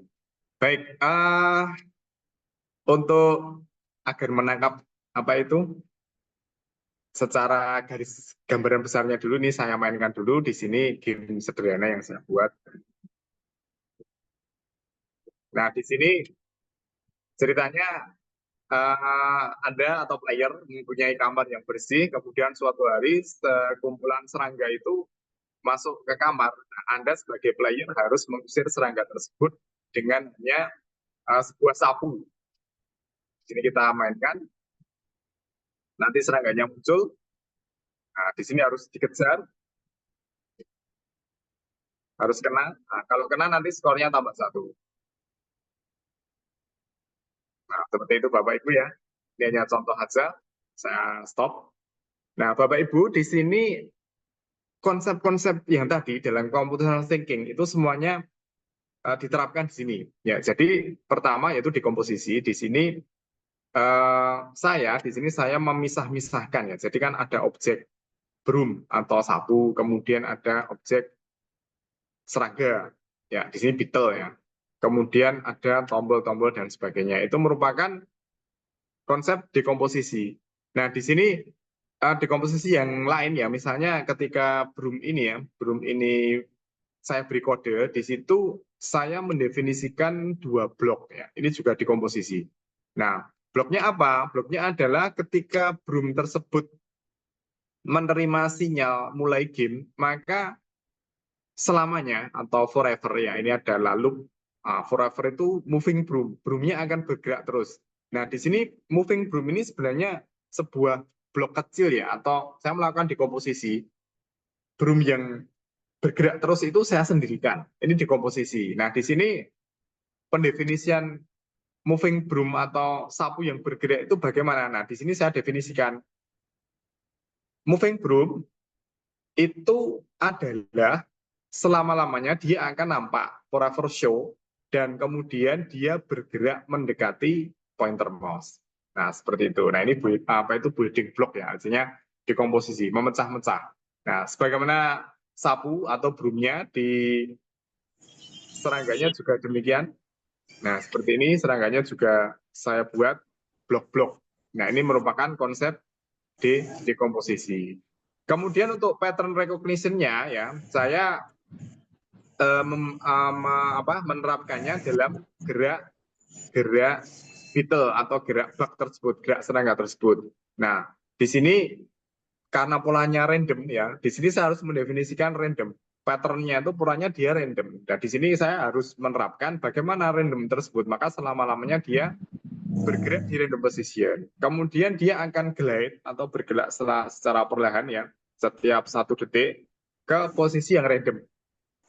Nah, kemudian polanya yang lain lagi, saya harus menetapkan bahwasanya dia itu nggak bisa melewati batas ini, melewati batas layar kiri, kanan, atas, dan bawah. Nah, di sini saya harus mendefinisikan pola kalau dia melewati koordinat X yang paling pojok kanan, ya maka dia delete, disclose, dia menghilang. Nah, seperti itu. Nah, kemudian untuk abstraksinya bagaimana? Untuk abstraksinya saya melakukan abstraksi bahwasanya gerak beetle ini hanya atas bawah diagonal X ya, diagonal apa itu kanan atas ke kiri bawah atau kanan bawah ke kiri atas dan sebaliknya. Sebenarnya kan yang namanya serangga itu juga geraknya random banget ya, artinya dia bisa bergerak secara kurva seperti ini, kemudian nanti kurvanya ditambahi lagi, nah seperti itu. Tapi karena ingin menyederhanakan masalah yang bisa diakomodir oleh Scratch ini, maka saya melakukan abstraksi. Gerakan yang random banget tersebut yang dia bisa membentuk kurva, itu tidak saya berikan di sini. Sehingga itu merupakan penyederhanaan masalah. Nah, kemudian untuk algoritma desain jelas ya, ini algoritma desain saya membuat broom dulu, mendefinisikan gerakan broom, kemudian mendefinisikan bug-nya, mendefinisikan gerakan bug-nya, dan kemudian kalau dia diklik, nanti skornya tambah, kemudian bug-nya menghilang, dan seperti itu ya. Jadi semuanya itu merupakan algoritma yang saya rancang di problem set atau permasalahan pertama di dalam program CS50X ini.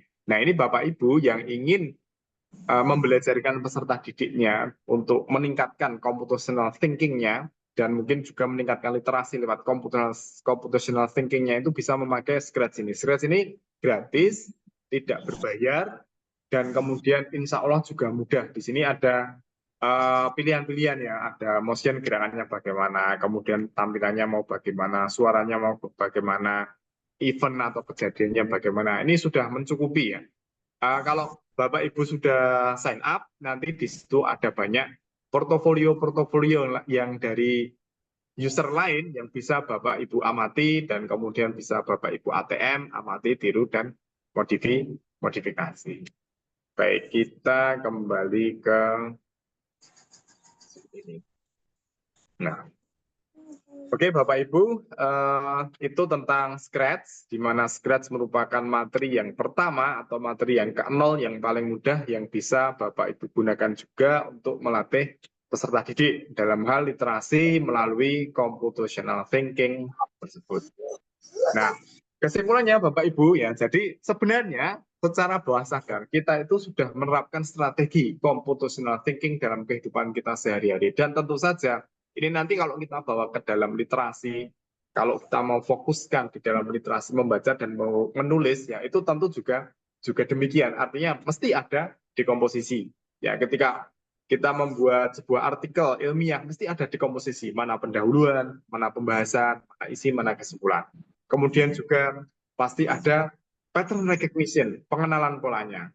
kemudian pasti juga ada apa? Abstraksinya, dan yang terakhir pasti ada prosedur-prosedur penyelesaian yang harus kita terapkan untuk menyelesaikan masalah di dalam bidang literasi tersebut.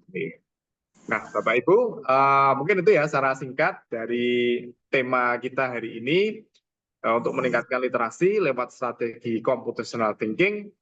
Kita bisa menerapkan hal itu karena sebenarnya itu sudah kita terapkan sehari-hari, dan misalnya Bapak Ibu menginginkan bisa dengan media Scratch yang gratis yang bisa Bapak Ibu gunakan. Mungkin kalau misalnya Bapak Ibu tidak mengikuti program S50X, Bapak Ibu tetap bisa menggunakan media Scratch ini di dalam pembelajaran Bapak Ibu.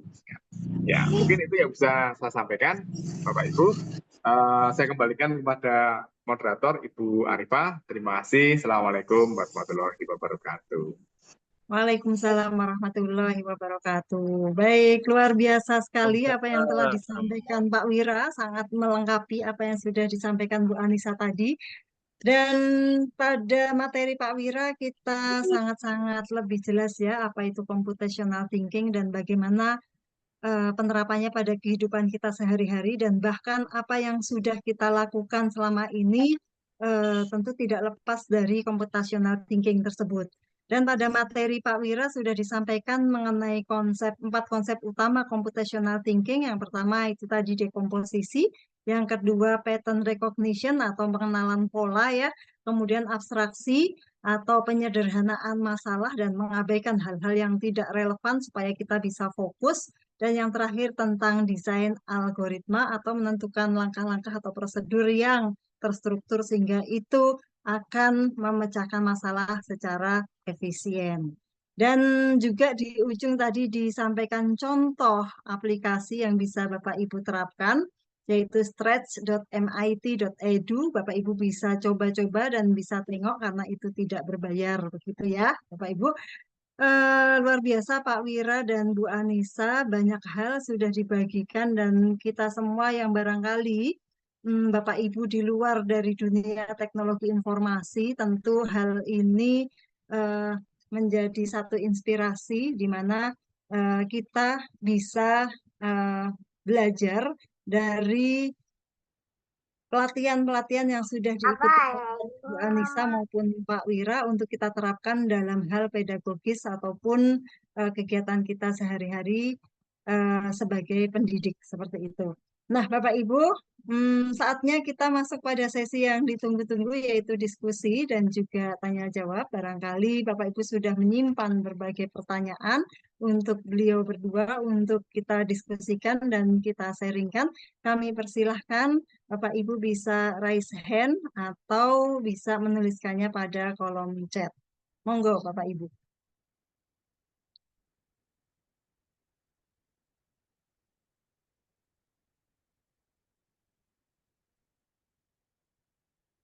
Tadi ada yang chat, sempat saya lihat ya Pak Wira ataupun Bu Anissa. Tadi ada yang menanyakan tentang stretch Pak Wira. Apakah itu memang settingnya berbahasa Inggris seperti itu atau bisa diubah pada setting bahasa Indonesia? Itu yang pertama. Kemudian ada juga yang ingin join source codingnya di stretch seperti itu Pak Wira. Mohon bisa di-sharingkan Pak Wira, silahkan. Baik, terima kasih Bu Arifah ya, pertanyaan yang sangat menarik ini Bapak Ibu ya. Pertama dari Bu Fauziah. Ya, izin bertanya apakah search tersebut atau scratch tersebut bisa diubah ke bahasa Indonesia? Oke, saya share screen lagi ya Bapak Ibu.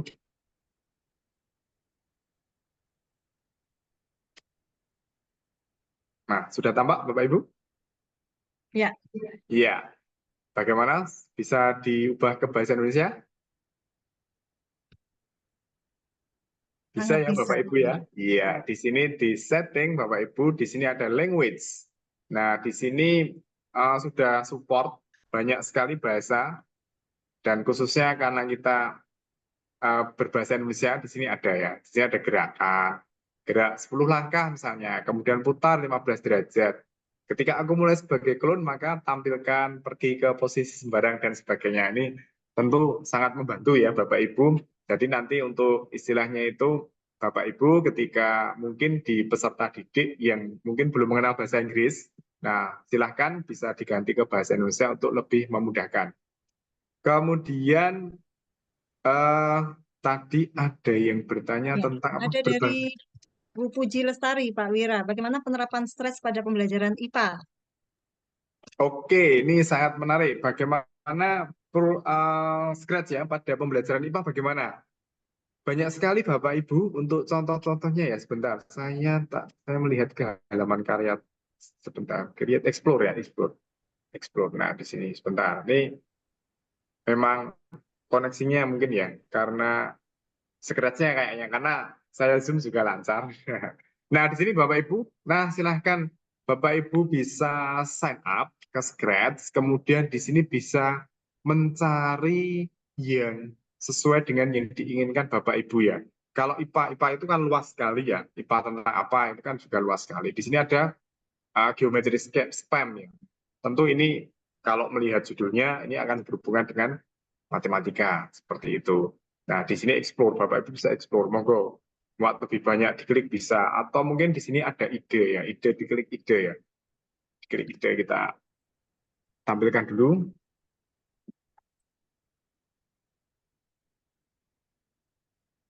Tadi juga ada yang sempat menanyakan apakah bisa berbagi kode.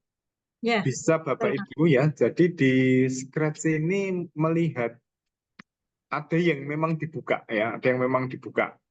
Nah, bisa seperti ini. Nah, ini banyak sekali. Ada terbang, permainan, dan sebagainya. Nah, dapatkan koleksi lengkap kartu kode. Nah, di sini ada unduh PDF, jelajahi karya pemula, ini banyak sekali. Nah, saya dulu menjelajah Scratch itu sampai 3 hari. 3 hari main lihat, oh teman-teman yang lain seperti ini. Nah, ini bagus sekali. Ya, oke. Apakah itu sudah menjawab pertanyaan, Bapak Ibu? Semoga bisa menjawab ya, Bapak Ibu. Iya. Ada lagi nih Pak Wira atau Bu Anissa nih, ada yang pengen mengetahui lebih lanjut tentang program CS550X, di mana bisa mengaksesnya seperti itu. Dari Ibu Evi Tri Novita. Monggo Bu Anissa.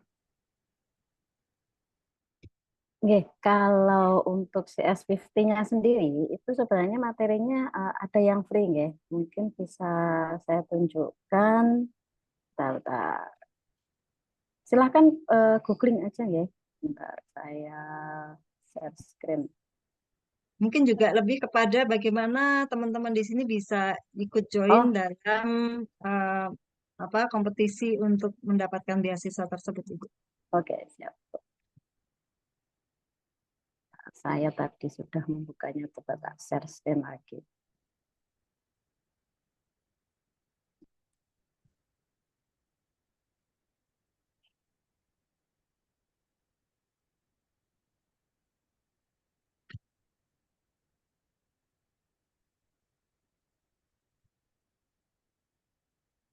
Sudah terlihat nggak?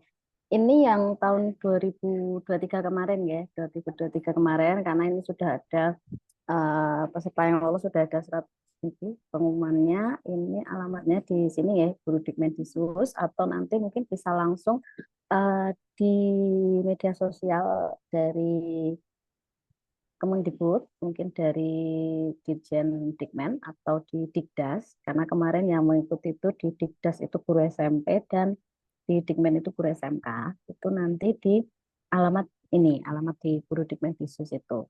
Dan di sini ada penjelasan tentang CS50X itu yang tahun 2023 kemarin ya. Yang ini kemudian saya tunjukkan mungkin aplikasi saya dulu. Seperti ini ada pertanyaan, tapi ini udah halaman kedua ya, karena yang halaman pertama itu nanti ditanya NPTK-nya, kemudian penyesuaian identitas seperti itu, dan ini ada esainya yang harus ditulis, kemudian selanjutnya ini sertifikat, kemudian surat rekomendasi di itu ya di upload di sini. Jadi nanti untuk tahun ini mungkin ditunggu di media sosial nih alamatnya di mana. Tapi kalau misalkan ingin mengikuti secara gratis, ya kalau secara gratis itu bedanya mungkin kita tidak diundang ke Jakarta, kemudian sertifikatnya juga kita download sendiri, tidak diberikan langsung oleh Prof. Malan, terus kemudian tidak ada workshopnya, seperti itu nanti bisa dicari di EDX ya. Di EDX itu ada CSVP, itu nanti bisa diikutin, materinya juga sama, tapi mungkin tidak ada office hours yang harus atau section yang kita akan ketemu oleh teaching fellow dari pengajar-pengajar terbaik dari Harvard tersebut. Apakah sudah menjawab pertanyaan ya? Ya, jadi yang secara terbuka untuk kita mengikutinya bisa, dan juga Bisa. yang mengikuti dari program Kemdikbud yang diberikan beasiswa juga bisa. Seperti itu ya, Bu Anissa. Oke, mudah-mudahan bisa menjawab ya Ibu Evi.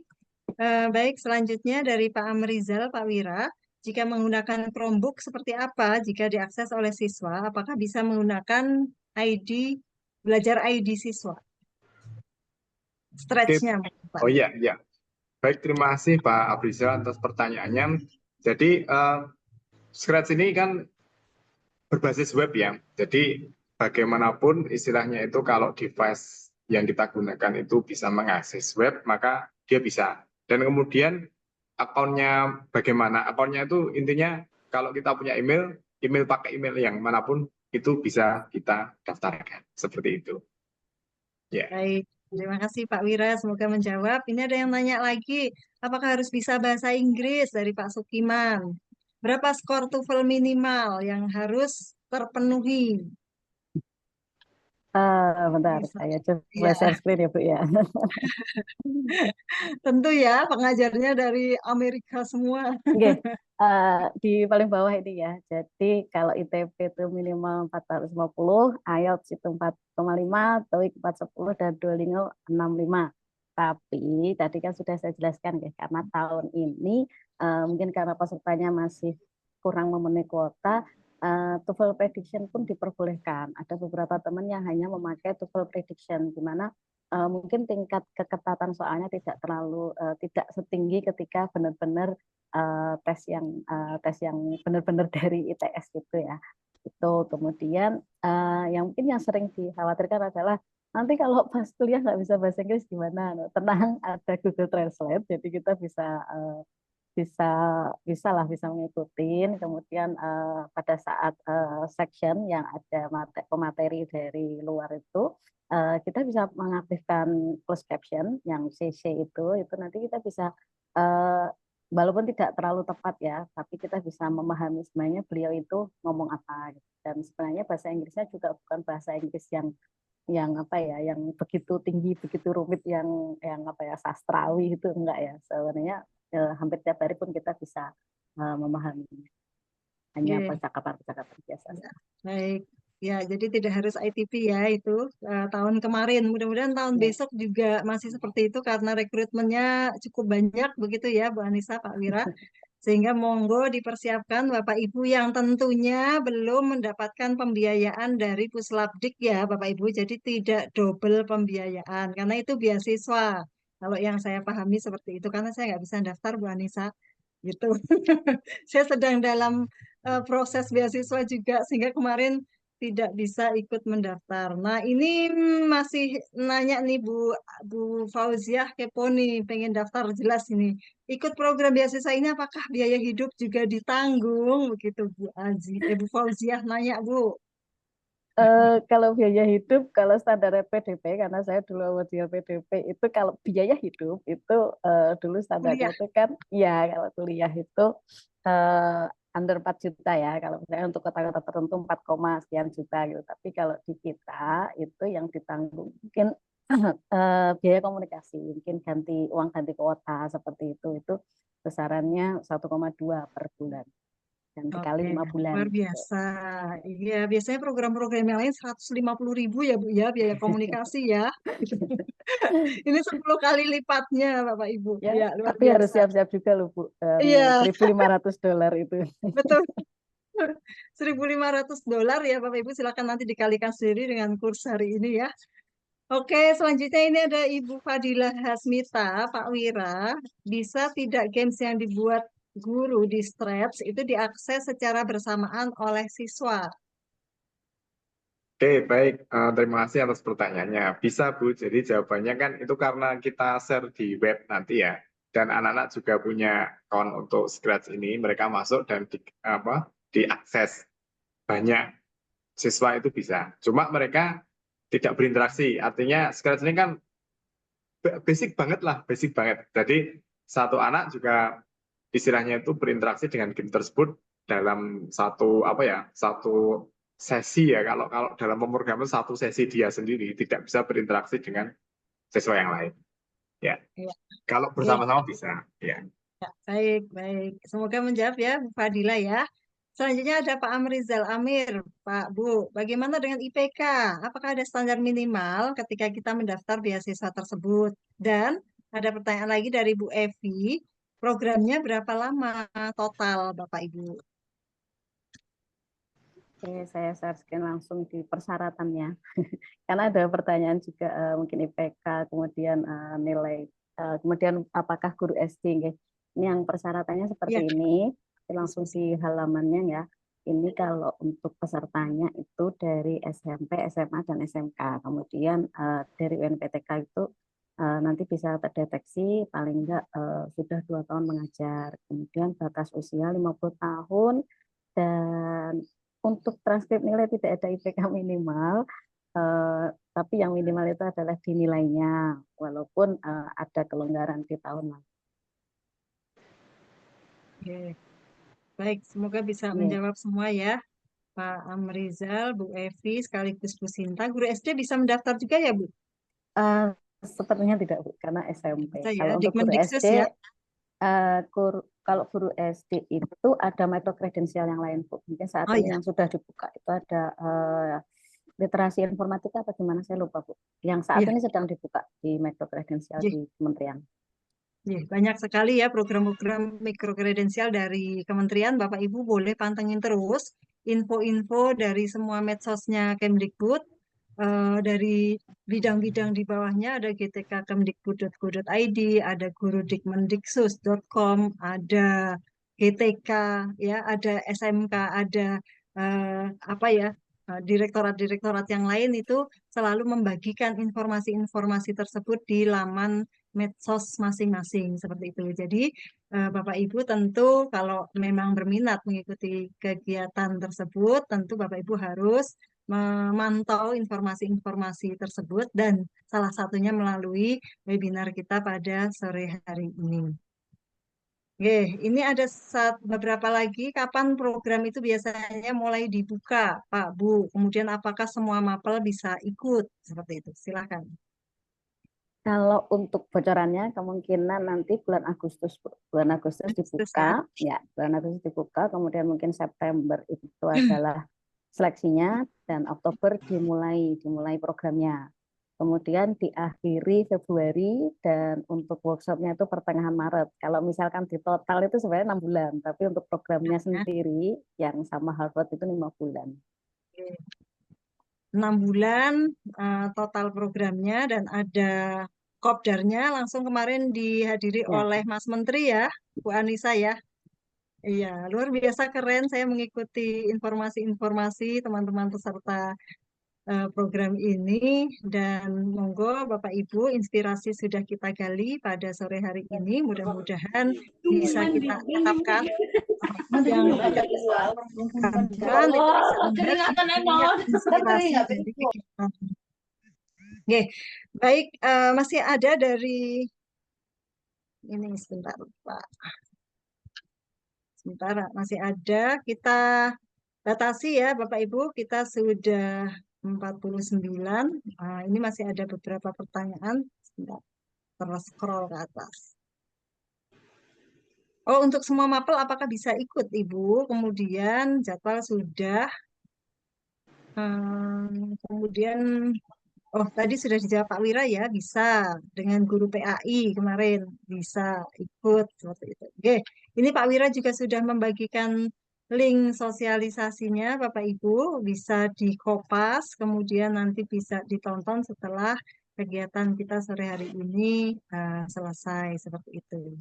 Baik, barangkali ada lagi yang akan ditanyakan secara langsung maupun secara chat dari Bapak Ibu peserta. Kami persilahkan. Sambil menunggu juga kami informasikan bahwa link presensi itu langsung dibagikan oleh kompas.id. Jadi Bapak Ibu yang belum mendapatkan beasiswa free akses Kompas ID selama 3 bulan pada kegiatan kami, nanti akan langsung menerima notifikasi untuk aktivasi berlangganan 3 bulan kompas.id ya Bapak Ibu. Jadi ketentuan atau syaratnya seperti itu. Bapak Ibu yang kemarin sudah mendapatkan tentu tidak bisa mengklaim kembali. Jadi presensi itu langsung dari sana dan akan kita tutup nanti di pukul 17 waktu Indonesia bagian Barat. Dan mohon Bapak Ibu tidak menyebarkan link ini di luar grup Zoom ini seperti itu. Oke, monggo Bapak Ibu, apakah masih menyimpan pertanyaan kepada beliau berdua mumpung eh, mereka baru saja selesai melaksanakan program ini dan luar biasa banyak benefit yang diperoleh. Tadi juga Bu Anissa sampaikan motivasinya itu jangan sampai mengembalikan seperti itu. Di luar itu kalau lolos hal baiknya banyak sekali yang bisa diperoleh seperti itu ya. Oke, monggo Bapak Ibu. Ah, ya. Pak Wira sudah menjawab beberapa pertanyaan chat secara langsung. Terima kasih Pak Wira.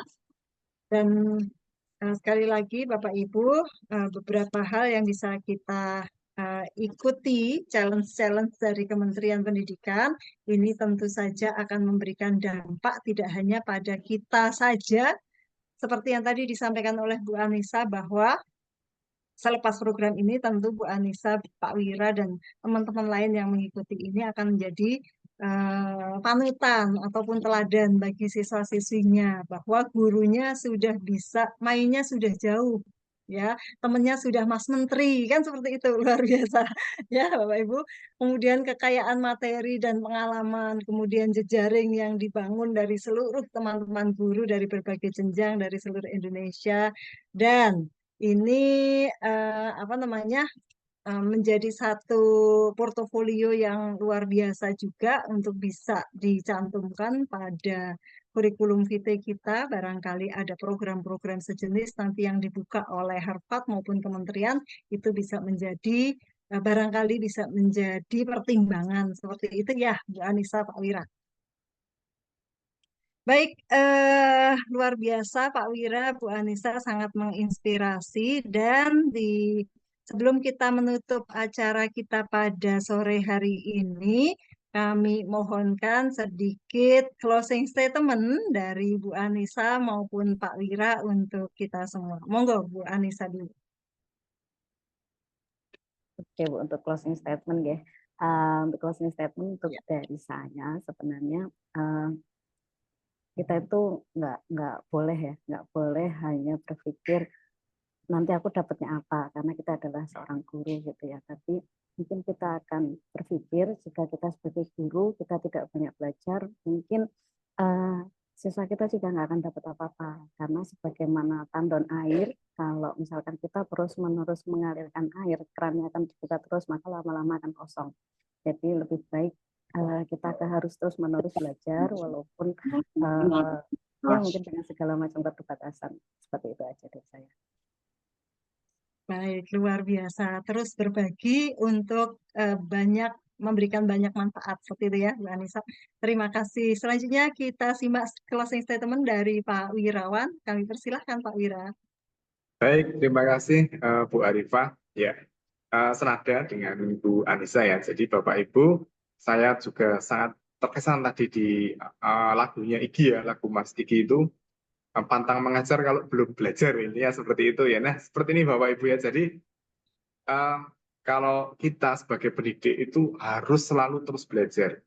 Dan sekarang itu kan sudah kita alhamdulillah banget sudah dibantu dengan mode daring ini dengan banyak platform. Tadi Bu Anissa sudah memperlihatkan kalau Anda tidak bisa mengikuti yang dengan kerjasama dengan Kemdikbud, ada edX, ya ada Coursera, ada Canvas, ada Udemy, di mana semuanya itu bisa Bapak Ibu ikuti untuk terus menambah kompetensi Bapak Ibu dalam mengajar nanti juga dalam menambah kapasitas Bapak Ibu. Jadi mari kita luruskan niat kita ya, sebagaimana tadi disinggung Bu Anissa, luruskan niat.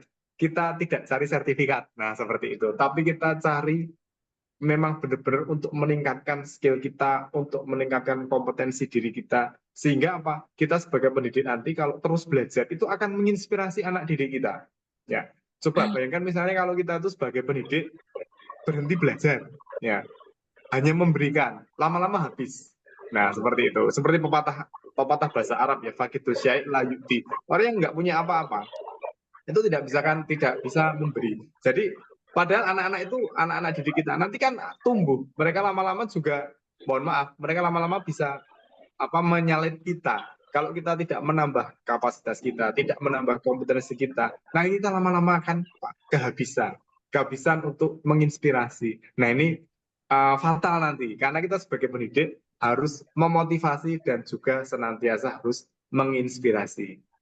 Terima kasih, cukup sekian Bu Arifah. Baik, terima kasih Bu Anissa, Pak Wira, luar biasa sudah berbagi kepada kita semuanya.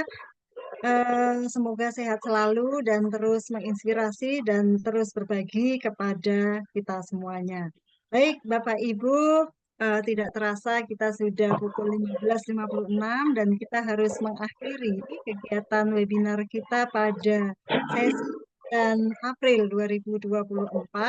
Jangan lupa Bapak Ibu untuk terus menyimak kegiatan-kegiatan webinar berbagi literasi dari bidang literasi pengurus pusat Ikatan Guru Indonesia. Kita akan insya Allah menghadirkan narasumber-narasumber yang hebat dan juga menginspirasi. Baik Bapak Ibu, selaku moderator sekaligus pembawa acara, kami sekali lagi ucapkan terima kasih kepada narasumber dan juga kepada seluruh Bapak Ibu. Kita tutup kegiatan kita pada sore hari ini dengan berdoa menurut agama dan keyakinan masing-masing. Berdoa dipersilahkan. Alhamdulillahirrahmanirrahim. Bapak Ibu, sebelum kita akhiri sesi kita pada sore hari ini, mohon berkenan yang memungkinkan untuk membuka kamera. Kita akan sesi foto bersama. Mohon dibantu Pak Nokman.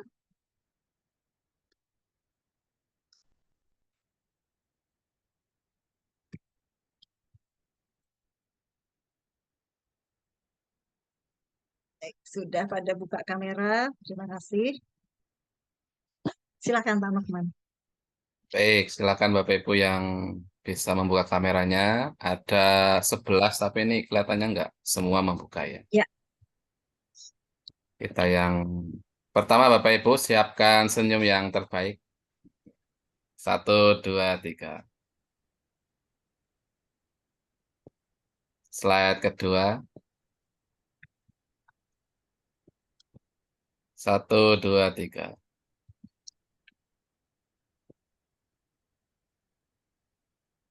Slide ketiga Bapak Ibu.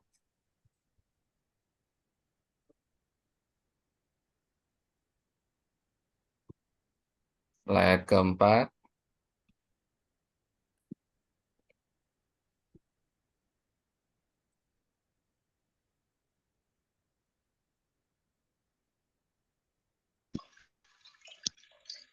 Oke, sudah Bapak Ibu.